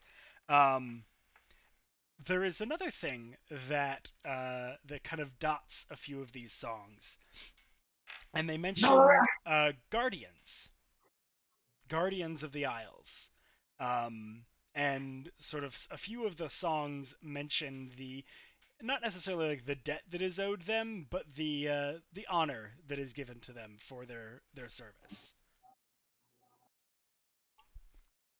And those are kind of the these main guardians themes. be described? They're not actually Ethereal, given, corporeal. They're not actually given a real description. They're only ever referred to as the Guardians. Almost as though you get the sense maybe they don't necessarily defy description, but that the description doesn't do them justice. There's no good way to really talk about them in a concrete fashion. So they are given this sort of conceptual moniker of Guardian. At least as far as the songs go. You're, of course, welcome to have that be one of the questions you ask. Indeed. So Norwin is getting drunk and putting off fireworks and having a grand old time. What about the rest of you? Dancing, telling stories What kind of stories are you telling? of our travels, of things from my tribe that are its own lore. So if they're sharing lore, I'll share lore too. Absolutely. But then also just our travels so we get to know each other better. And I'll be asking a lot of questions about their lives and what stories they might have from their own experiences. Yeah. Nothing is too mundane. Many times they are surprised by your stories. Like they're impressed by the heroism that you and the other keepers of fate have shown, but they're surprised it's necessary. Like they seem to be completely unaware of the trouble that exists outside of these islands. They haven't heard about it. They haven't had visitors from outside in many years, and even from what you have seen, they don't seem to be plagued by the same issues. Uh, in fact, since you've gotten here, Cranmore, you haven't felt that blight on nature that you feel when you're on the continent, the mainland. And so you kind of get this sense that they really haven't had that same experience. I think a very brief tour of this place, and then we should get out. As we stain the place. You guys agree? You're talking about tonight, or just We within shouldn't the stay next? here a few days tops. We should Okay. and make the. We may bring a little something with us that shouldn't stay here. Pronglathor's power grows every day. That too. We don't want to shirk some responsibility we may feel we have to the continent, but we also, whether we realize it or not, may carry something from there with us to here. And we don't want to leave a mark or a stain or a trail or something on this island, in these isles. What exactly do you mean? Showing up and interacting, I found any place that I go and I want to observe, if I interact, it inherently may change things and affect things. And it's hard to observe without touching the thing I'm observing. Ah. And I want to learn from this, but I don't want to have an adverse effect on these people or their way of life. They're enjoying a great peace and protection, and I'd be concerned if we inadvertently compromise it. So we should tread very carefully here. We may be the problem. None of the townsfolk seem to treat you that way, if that makes any difference. They That's are good. very We'll try to much keep it that way. yeah. They're intrigued by your stories, and they hang on your words with rapt attention. None of them ever seem to bring any judgment or say that you shouldn't have come, that you're polluting the land in any way. Like that's not something they ever mention. Certainly not like Cranmore certainly still might feel that way. That is not a problem. Just letting you know that like he's not getting that sense from anyone else. It's like C3 telling a story to the Ewoks. I'm just looking for that GIF right now. GIF. It's exactly like that. Yes. I can't find a good GIF for it. Maintenance, woo!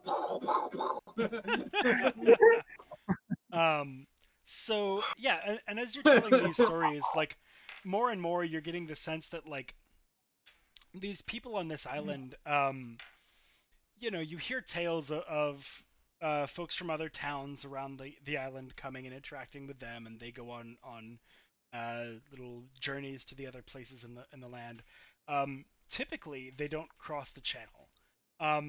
They have on occasion, and they know that there are other towns over there. They don't so much interact across it. It is a broad channel, and it is actually said to be infested with monsters, and you have to be very careful as you go across it. I think we saw one. It is like the only negative thing that you hear from this story about how the different, I might call them tribes almost, interact. I think I saw one, a great, beautiful beast. I couldn't actually see it, but I saw the swell of the water in its wake. Well, if What is the Maybe. one planet they couldn't go to? if you did, then count your lucky stars that the thing didn't come after you. They tend to be aggressive, and if you see one, it usually spells the end. Kind of sad I missed it. He kind of gives you a look to each It must their be. own. It must be pretty cool. It's I mean, Awe-inspiring, I would say. yeah, Yes, yes, that's what. Yeah, and terror as well. But again, you've seen more than I. Perhaps you'd be fine. Uh, I'm just you thinking about all the crew we've lost over these months know. because we got to see something awesome and survive it. While the rest of the crew and their ship or whatever is with us is dashed. Right, the Froghemoth, the whirlpool, just Right. All those soldiers that died from that giant worm. yep. Oh man, what a pang of guilt. Don't forget the vampire that Oh, yeah. we correct the people to fight. Yep. Weaponized mayonnaise. Who gets to see that? That's true. Yeah, they're all kind of like curious about how to weaponize mayonnaise now. They're like, Yeah, this could be like a bottle episode where we relive through stories, all of our past exploits. All right. But yeah, so the stories continue, and eventually, you do hear about one other trouble. So there's the mention of the monsters in the channel, which is why they don't often go in there. And then offhandedly, someone is telling a story about the Guardians, and again, kind of using that very vague language, just calling them Guardians, um, and telling a story about how many years ago, one of the Guardians actually had like caught something that fell from the sky, is how they kind of phrase it. Um, and when it pushed a little further for more details by the others who are listening to the story, they go into a description of how this great flaming ball was falling from the heavens. It seemed almost as though the sun was descending upon the earth, and one of the guardians rose up out of the sea, came onto land, and grabbed it as it was falling, and just like held back onto it as it was pushed by the momentum of this thing. And they say this is how um, names. Uh, All the names. Talking about Arthas, the Ascending. no, actually, this is not related to Saint Arthur. Arthur. Yes. Oh, I wrote that down wrong. There's Yeah, it's- Saint Guardian as well. Huh? Nothing. Good joke.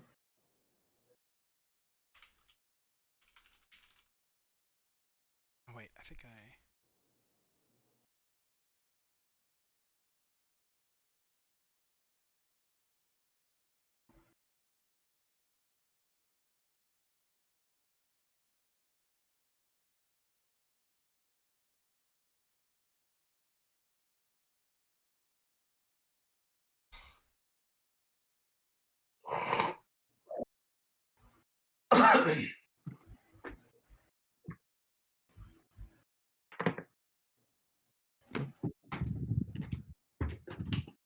Oi, all the nuts. Oi, who are you talking about all Eh. them nuts for? It won't be. All the nuts. I can't find the proper Old English for it, so we'll just call it the Guardians Quarry for now. So he Guardian says, and that's Quarry. That was how the Guardians Quarry was formed. And the others all kind of like look at each other, and you see a few like laughs and a few like, hush, that's true. Like a myth or a legend might get reactions. I look at my compass and I ask, where is the quarry from here? Is it for the north? Yes, it's north, but it's also on the other island. It's to the And is that to consistent west. with where the compass is currently pointing? No, the compass is actually pointing a little bit to the east of you right now. And what about the channel across the channel to the island of monsters? Which direction is that? That's west. Well, so it's not the island. It's not that the island has a bunch of monsters on it. The island actually has other towns and folks on it. The channel in between has the monsters. Oh, sure. Okay. Sea monsters is the story.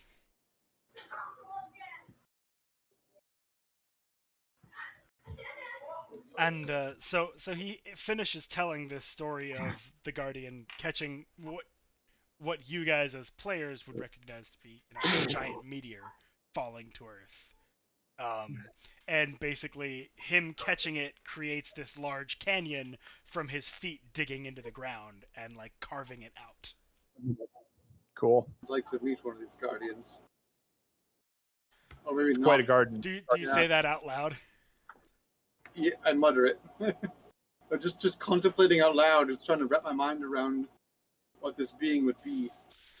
Well, you might see Awesome. one. They do tend to keep pretty close to shore, just a few miles out. You might very well end up encountering one. Have you met the guardians? Met is a strong word. We don't really they don't speak to us one on one. They're a bit big for that. I don't it'd be hard for them to hear us. But I've seen them. Two of them, I think. Although it's hard to tell if it's the same one or the other coming from the other side of the island. It's difficult There's sometimes. two of them. 4 in total. Where do they come from? Are they underground or Do you what- mean originally or just when you see them? where do they live now? In the ocean. They sleep under the waves and rise up when they are needed. What do they look like? Giants. I mean, huge. I think they're quite big. Huge giants. They're probably bigger than me. You By would a look lot.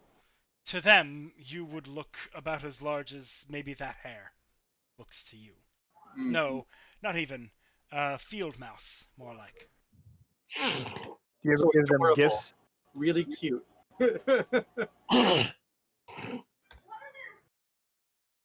What was the other question asked? Sorry, I didn't hear it. Gifts? Do you ever give them gifts of praise as praise?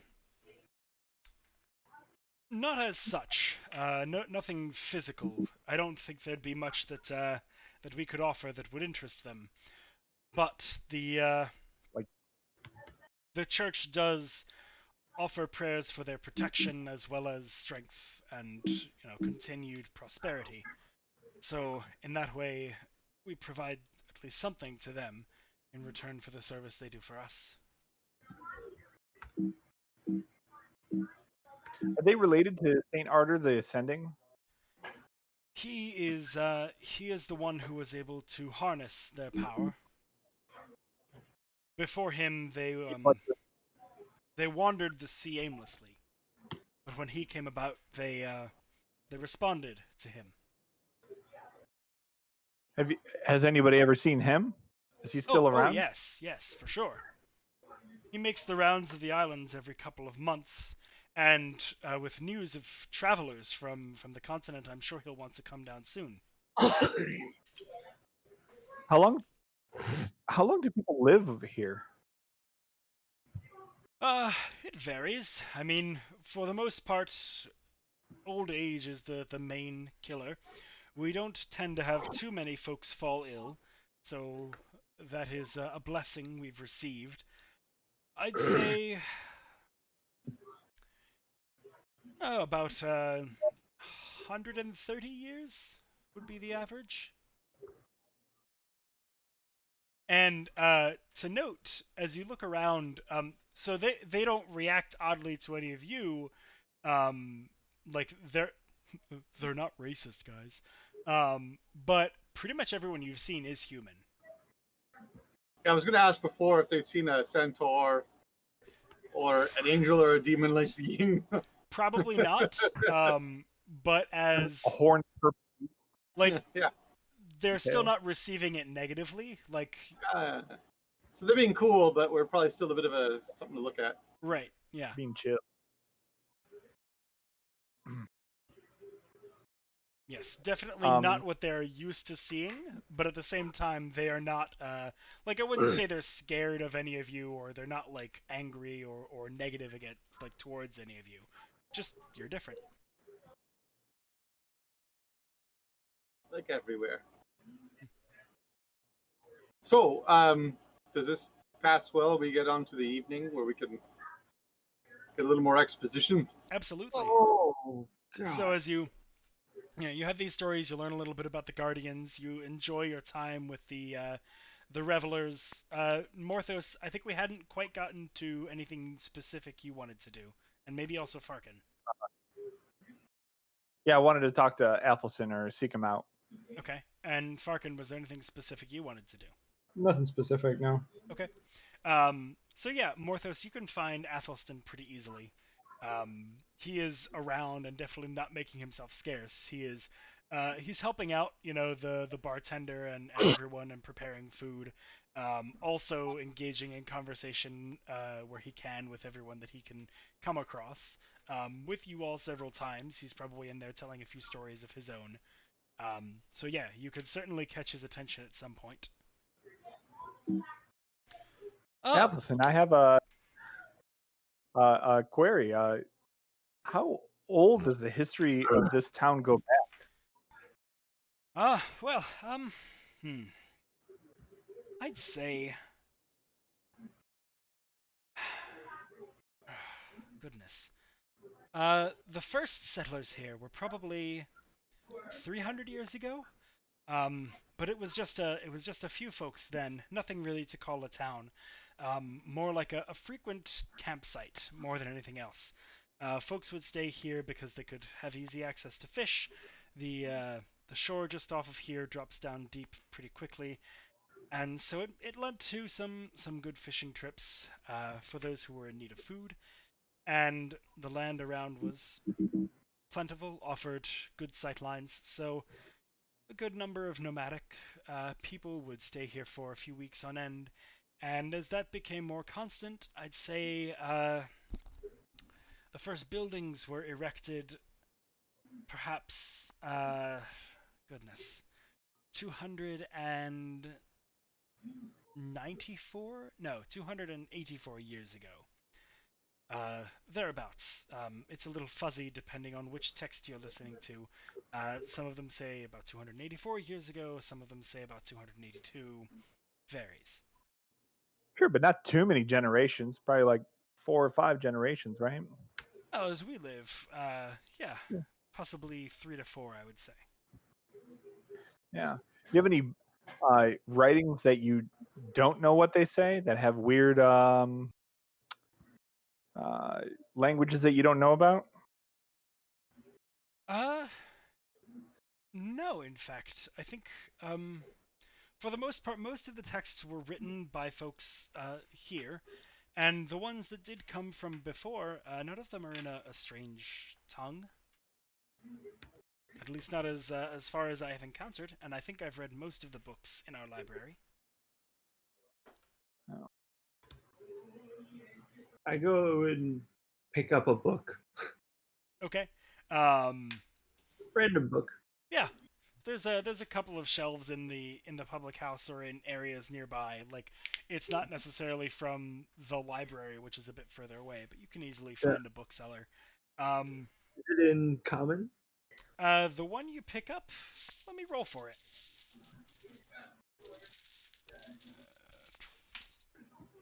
Yes, this one is in common. Okay, pick up another one. This one seems to be another common language here.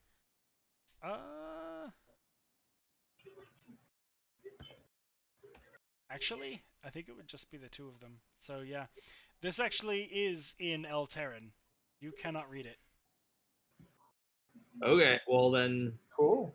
I take this back to him, to Jesse. Okay. Yeah. Do I buy it or something? Did Uh, I find it in a cellar or? it was probably like I don't know. We're gonna say they're very forward thinking, and they have some of those like mini lending libraries. Okay. Give Okay. a book. So yeah, Norwin comes up to you after hearing this part of the conversation and shows you a book in Altaron. I can't read Altaran this. is the language. Where does the language Altaran come from? Don't know. It is it's something that you have only been able to read since you got your Eyes of the Runekeeper. It is the language that was preserved after the Scouring, the only one. Does he know that? Preserved through the power, or Does okay. he know that? So when he says books that they can actually read these, Yep, as well as me. yep. The at least the educated among them seem to be able to read Eltaran just fine. I ask him how many books do you have that are written in this language? Is this common here? Huh. Not common, I'd say, but a good number. Maybe 100 or so in the library, and maybe another dozen or so in other places around the island. I've not met anybody else that could read this. Really? That's interesting. Very interesting for both of us. Indeed it is. And it is at this time that the Elderman makes his entrance into the public house. And, the folks show, like, it's not like he's necessarily above them by any particular amount. Folks show, like, a little bit of deference. He is, you gather he's probably an elected official of some sort, since he said that the Elderman's house wasn't actually, like, his house. It's just where the current Elderman seems to go. So, people do show him some deference and respect, but the revelry very much carries on even as he enters. And he, shakes hands with a few of his friends and calls for a drink or two and just kind of makes the rounds a little bit before making his way over to the group of you. And kind of ushers you over to sit down at a table where pretty quickly another kind of course of dinner is brought out. Once again with this varied cuisine of several seasons of different produce and meats and sweets, and cheeses and things like that. I'm already so full. So, I'm already so full. Well, no need to overstuff yourself on my account, but I figured it would be good to talk over some food and drink. Sure. Break bread. Absolutely. And he actually does, like, take a loaf of bread and begins tearing it into 5 pieces, handing out hunks to each one of you, along with, like, butter and cheese. So, it has been, sorry, let me get a better voice for him.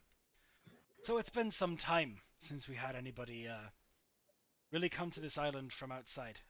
No one in living memory has knowledge of such an event. So how did you do it? First of all, I must admit I only know legends. I don't actually know what the protections on the island are. But you do have prophecies for when someone would come by, yeah? Yes. I've heard talk of that. Yes, we do. What prophecies predicted us to come here? Well, dive right into the important stuff, I suppose. I should like to answer his question first, though, because Yeah. Very well. the first thing you should know is the protections are still in place, even as we pass through. We came in, obviously, as we saw by ship, so quite common passage. And, at first I would say, well, that makes me concerned. Anyone with a boat could get in. But in fact, there were 3 stages of protection. These stone towers, call them, what do you call them? These obelisks. Obelisks. You know them? Okay. Well, I know what I've heard. Okay, so we had a series of trials guarded by an obelisk. It gave you barely a clue. and then we had to work it out. How would you get through by cunning and virtue, and then we got passage that way. I see. Interesting. And were they were the obelisks magical in nature? Yes. Oh yes. And there they still stand guard for you. That is good to know. And that was all, just the three obelisks? It's more than that. So you see, and I hold the compass aloft. We had a compass. It's supposed to give us, a true heading. And through this great thick fog, the heading was constantly shifting. So that if you don't have a magical navigational instrument, you're hopelessly lost or turned around. So the fog alone is enough to turn someone away. If you manage to penetrate the fog, you can get to the obelisks, and even then they can turn you away. I see. So it takes several devices to try to get through this. The Leviathan. And then there are the beasts of the sea that we managed to barely elude by sheer Guardians. luck.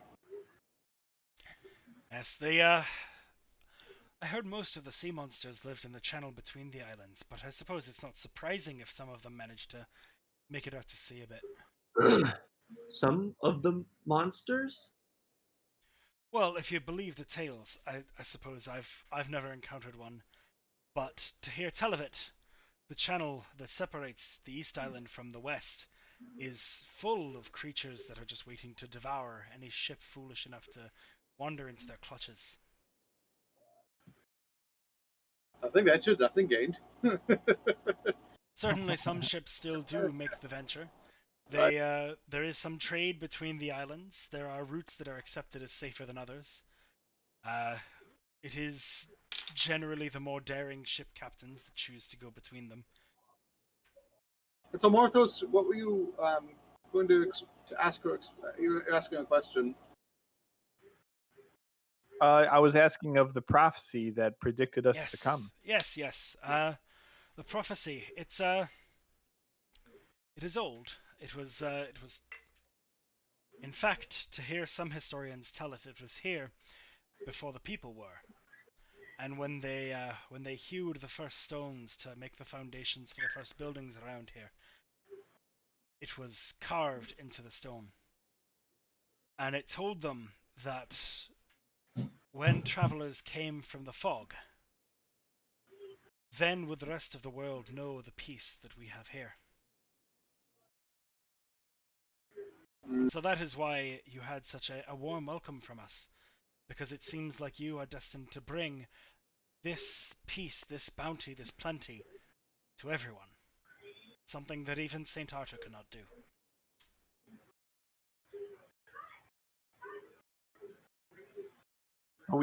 But you don't know how we would spread such peace. Prophecy's a vague, friend. If we get rid of Ronglethor, then there won't be any reason to sever us from the rest of the plains anymore. Get rid of what? Remember what I said about treading lightly. There is a malevolent force out there, if you will, a god, a former god, that is currently trying to do very bad things in the I world. see. So then you think that bringing down this god, this force, you think that would be what brings peace to the land? That would make sense, especially if he is as powerful as the fear the name instilled would suggest. Out of character, I forget, are the Wraithhearts related to him? Yes, very much so. Okay. They are brought about, they're pseudo-physical manifestations of his chaotic will. Okay. Cool. Quasi-physical, I suppose I should say, not pseudo-physical. Doesn't really matter. That's just me being pedantic. It's good to be clear. True.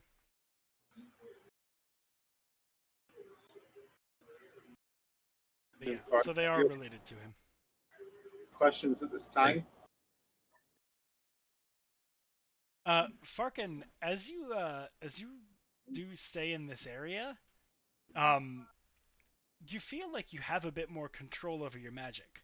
Like you can still feel that surging within you, but it's more like a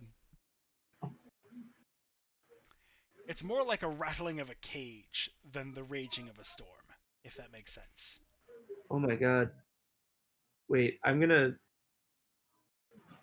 I excuse myself for a moment, and I go pray to Ogma and say, if you can hear me, is this a place where our connection is stronger?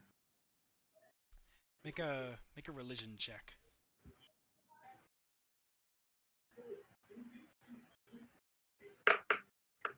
Oh, 11.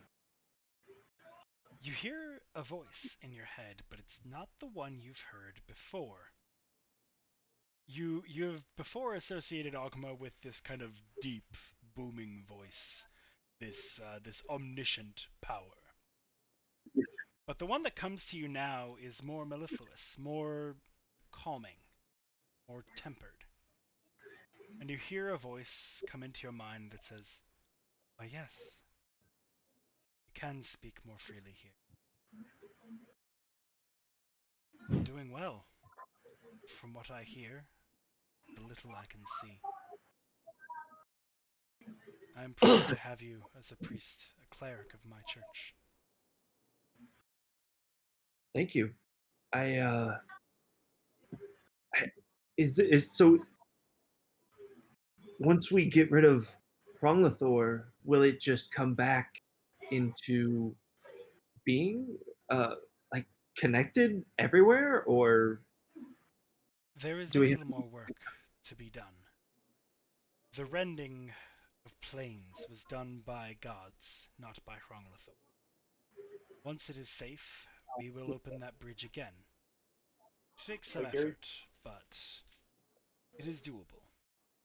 And it should not take long once the force has been dealt with. And then shall you know the full extent of your power, Norwin. And it is my hope that the struggle that plagues you within yourself ends when you feel that. that sounds amazing? I would agree. Looking forward to it. You can count on me. Good. Now go join your friends. Now go away. The knowledge you have to gain here is vast and important. I come back. Oh, sorry, I just realized something. That was really cool. Apparently our connection is stronger here. You should see about your connection to what was Malice or not? What was your patron's name? Malar. Malar. Close. Sure, I'll check in with Malar. Okay. Well, actually, didn't you discover? I think this was in your notes from the place you He translated. knows who Malar really is. Malar, Well, he my knows that actual patron. he knows that Malar is dead, and that Malar is not his patron at all. Oh, okay. Malar died fact- in the war against Hronglathor. Oh yeah, that's what it was. Was completely obliterated. But do I know who my actual patron is then? Yes, your connection here is no stronger than it is elsewhere because your actual patron is on Eluven. So Vedraven once again kind of, he comes into your head and he says, "Greetings." Sup, bro? You live, bro? Do you lift, bro? You hear? Oh, hi! The dragon. Morthos, you are near something very important. I can sense that. Keep me Do you have up any to date with what you find on this island. I am. Why does it interest you so much? It may help both of us achieve our goals. I am particularly interested in those mountains to the north. The north. What is your goal? You know my goal. Oh, I was not permitted to achieve the godhood that I deserved because of the circumstances surrounding the scouring. I am now trapped here, same as you. I would like to make that transition once the planar rending is lifted.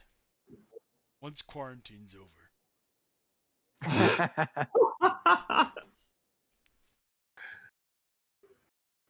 Shit, that's like actually a kind of a great analogy.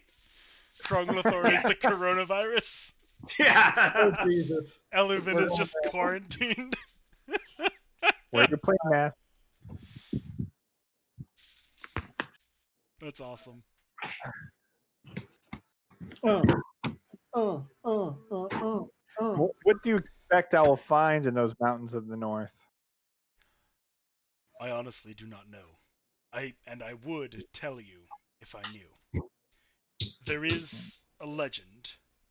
Once I get more stock in it, once I get more proof that it is more than just that, I'll tell you. The keystone that you were given, that is related to what I think you'll find there. Hmm. Okay. Cool. That keystone that Vrontok had. As far as we know, he had no more, and I pray that is the case.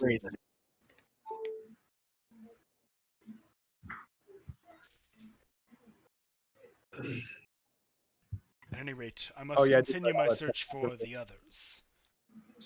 If there's nothing else, There is nothing else. the presence you feel fades. I did note take all that Vendraven stuff.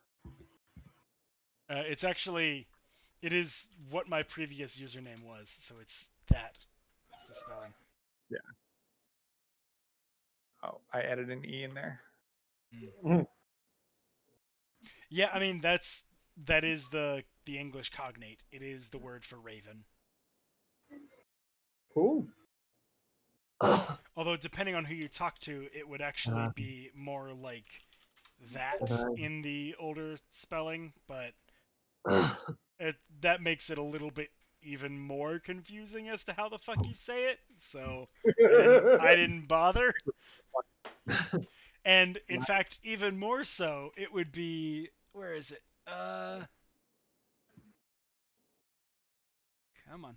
This. Yeah.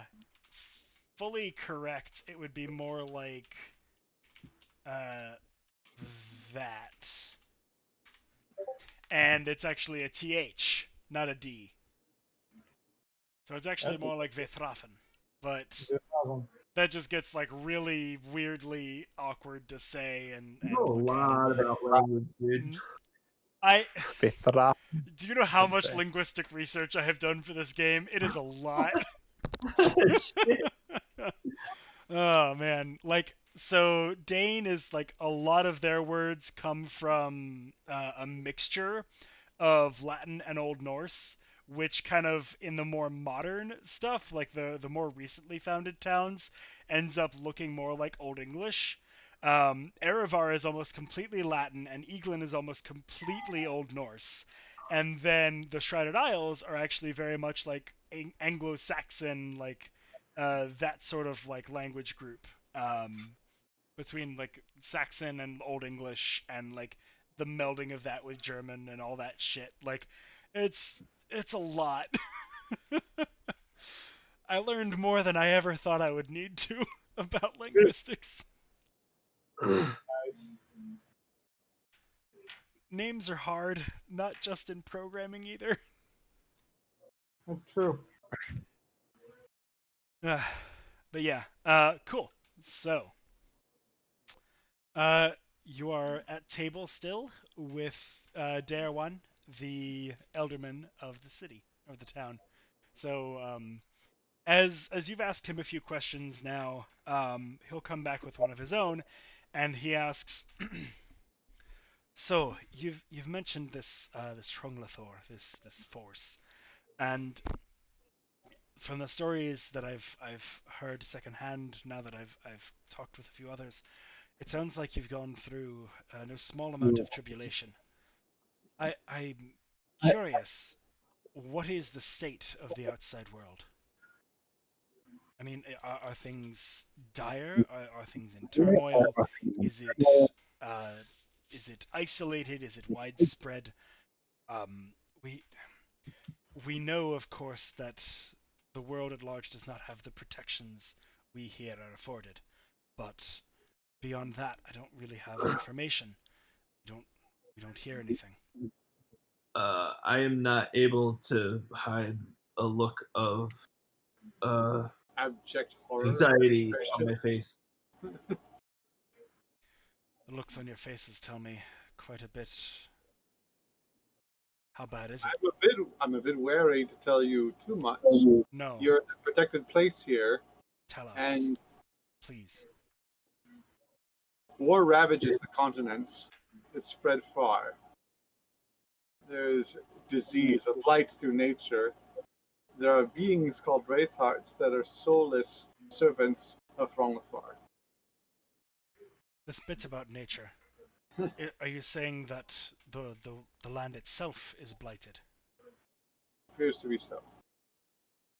Yes. And this is the one place we've seen that seems to be untouched. We've watched it spread. It wasn't just all over, we watched it even spread. The alderman kind of looks to his sides and leans in a bit, and he says, "Not untouched. We are. We've been spared most of it, yes, but recently there have been a few things that have had me worried. Like what? I think I think the influence of this thing is beginning to seep into even our lands. Arthur is powerful beyond anything I've ever seen otherwise, but it must be at least as strong as him. One of the Guardians lately has been acting strange. They tend to stay close to shore. This one ventured out into the fog. Was gone for days. We only saw a sign of it again last night, and when we did, it was coming closer to land than it had been in a while. We think it might have made landfall somewhere to the north, or that it might be going to make landfall somewhere to the north. Is that where we came from? No. No, you came from the south. Okay. Well, it seems to have come from the same place you came from, but so it could very much be your Leviathan. Okay. The only other so one other thing to watch out for, anyone that gets seduced by power. We've seen that common thread. Rongthor promises power at great price. And There is little power to nip be it in wielded the here, bud.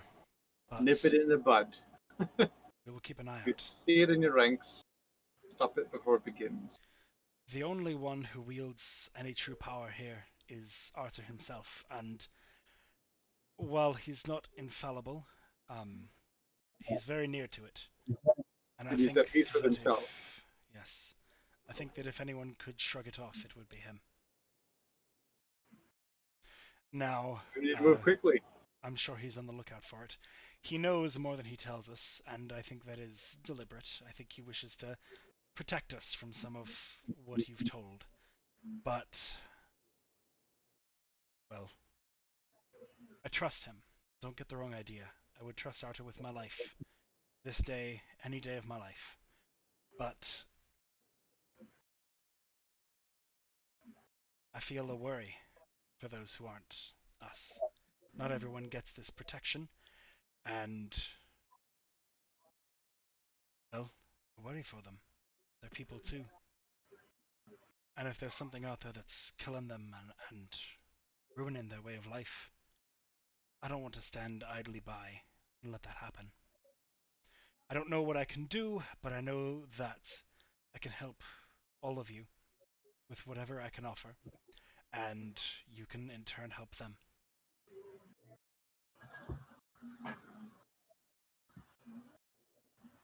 So, I might ask if it's all right if you could take a look at the Guardian that has gone.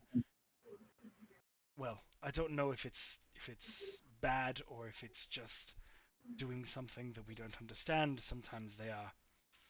Sometimes they have minds of their own. But I'd very much appreciate if you could look into it and just see if you can find anything out about what it's doing, what its goals are. Absolutely. I don't want to speak for the others in the group. Do you agree? Seems like a wise course of action. Thank you. They are immense, and if it was going to do something bad, it would be very difficult to stop it. I don't think any of us could do so. We'll need all the advance warning we can get. Exactly. Thank you. Another thing. You must have more questions, though. Please. So there's one other thing I'll want to do tomorrow during the day. I'm going to want to foray into your wilderness, whatever constitutes the not villages here. That would be most of it. I'm going to take a sojourn for the day into that wilderness alone, if that's all right with everyone. Very For good. the dick. I have some communing to do. I can't say you won't be missed, but certainly do your own agenda comes before our revelries. What you need to do. You shouldn't find any danger out there. The woods Good. around here are very placid. Not what I'm looking for. It sounds like you've been used to a blighted wood, a land that seems to rise up of its own accord. That is not what you'll find here. So, out of character, just so Cranmore is going to go into the wood, one, to sort of survey what is in the wilderness and how healthy it is, and then number two, to look for any fey folk. Sure, absolutely. Yeah, and basically what Derwan is telling you is it's unlikely that you'll find anything out of the ordinary. The wilderness here is not beset the same way as the wilderness Right. I live in. I'm hoping the fey folk may also have some intelligence about what's going on and to say about the.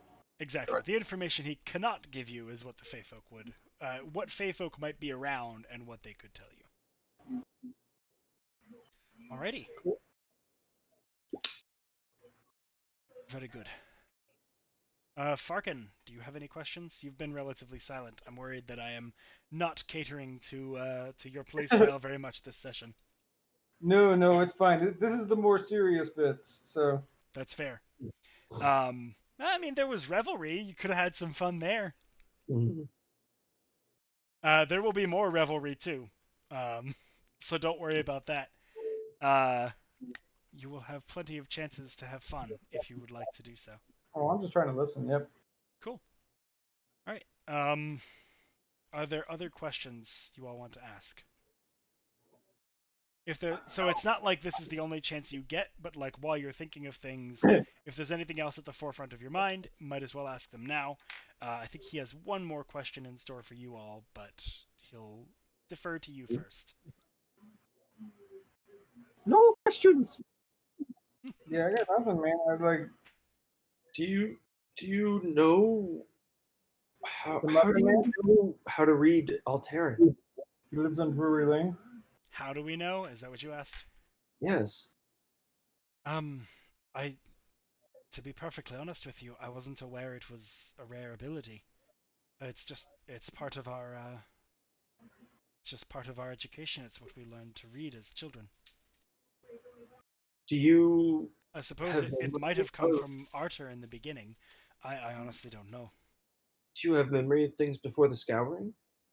No, none of us have lived quite that long. But do you have tales of it? Arthur has some things he tells, but it seems to be a memory he doesn't always wish to relive. Ah, I understand. And it's I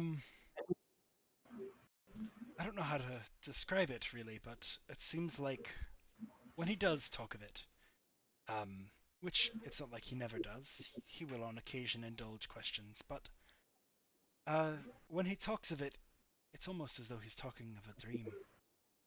Like it's something that he went through as an observer, or from another life. Not as he is now. I don't know exactly when he'll be coming. I'm sure he will want to meet you.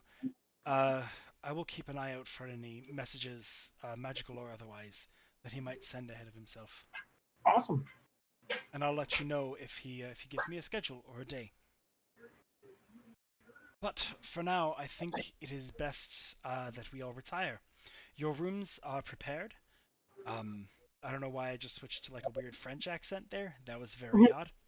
Your rooms are prepared, and they're not here. You could sleep here if you wanted, but the place we had prepared for you is actually in my alderman's house. So if you wanted to, you can stay here, or you can come with me, and the accommodations there are a bit more comfortable. And that was German. What the fuck? Where did my accent go? I don't know. It's doing so well for so long. That is most gracious of you. Do you have accommodations for Cranmore? Oh yes. I'm fine, but thank you for looking out for me. No. We actually have a part of why it took so long. I didn't want you to have to stay in a stable or some such. We managed to get a few of the carpenters together and made something that would accommodate your size and particular limb configuration. I really appreciate it. Thank you. Configuration. He doesn't know a polite way to say like that, so he's just. That's awesome.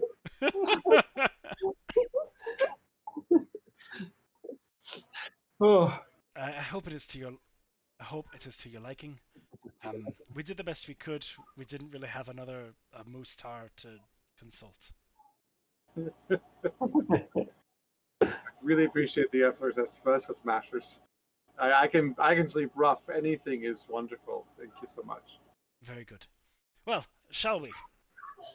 And he'll go ahead and stand up, get another. Like he will himself buy another round of drinks for the bar, and head out and go back to his home. Do you all want to follow and go for the alderman's house, or do you want to stay at the inn? I'll follow. Cool. I'm gonna go to wherever I was set up with a stable type accommodation, and I'll meditate and rest Very good. and think. You're gonna go to the stable? The accommodation they set up. Oh, Yeah. That is not a stable. It is. oh, okay. They took some cues Oh, from a great. stable and made it into more of like a bed area. Okay. Washing bowl and some Yeah. paintings hung up on a wall. Pastorals, of course. Yeah. All right, cool. Well, I think that is a good place to end the session. Yeah, next time y'all are gonna deal with a Colossus. Figure out what's going on with it. I'll show you who's big. No, I'm he'll big here where it counts. definitely show you. I'm big here. He is too. Cool creature. His heart is several times your size. He might have mega Megalocardially? Yeah, megalocardially. Whatever it is. You should probably see a doctor about that. You could have a condition. Is it just cardia? It might be megalocardia. Yeah. I think it's megalocardia.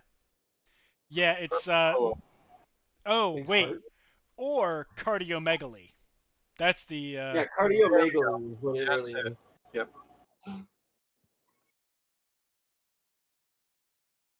Yeah, I think cardiomegaly is the much more common phrase for it, but Yeah. I guess megalocardia also exists as a word? That's weird. Interesting. Yeah, cardiomegaly sounds better. It does. He's got it. But that's Right? good that he still has his heart, not like the Leshen. True. Yes, indeed. Cool. Alrighty. Well, good session, everybody. Oh, right, we're streaming, so I've got to do the outro thing. What is it? Alright. Thank you all for joining us for this week's episode of Beyond D&D, and as always, may all your rolls be lucky. And as always, now we wait for the stream to catch up with me saying, as always, may all your rolls be lucky, before ending the stream, like I'm about to do right now.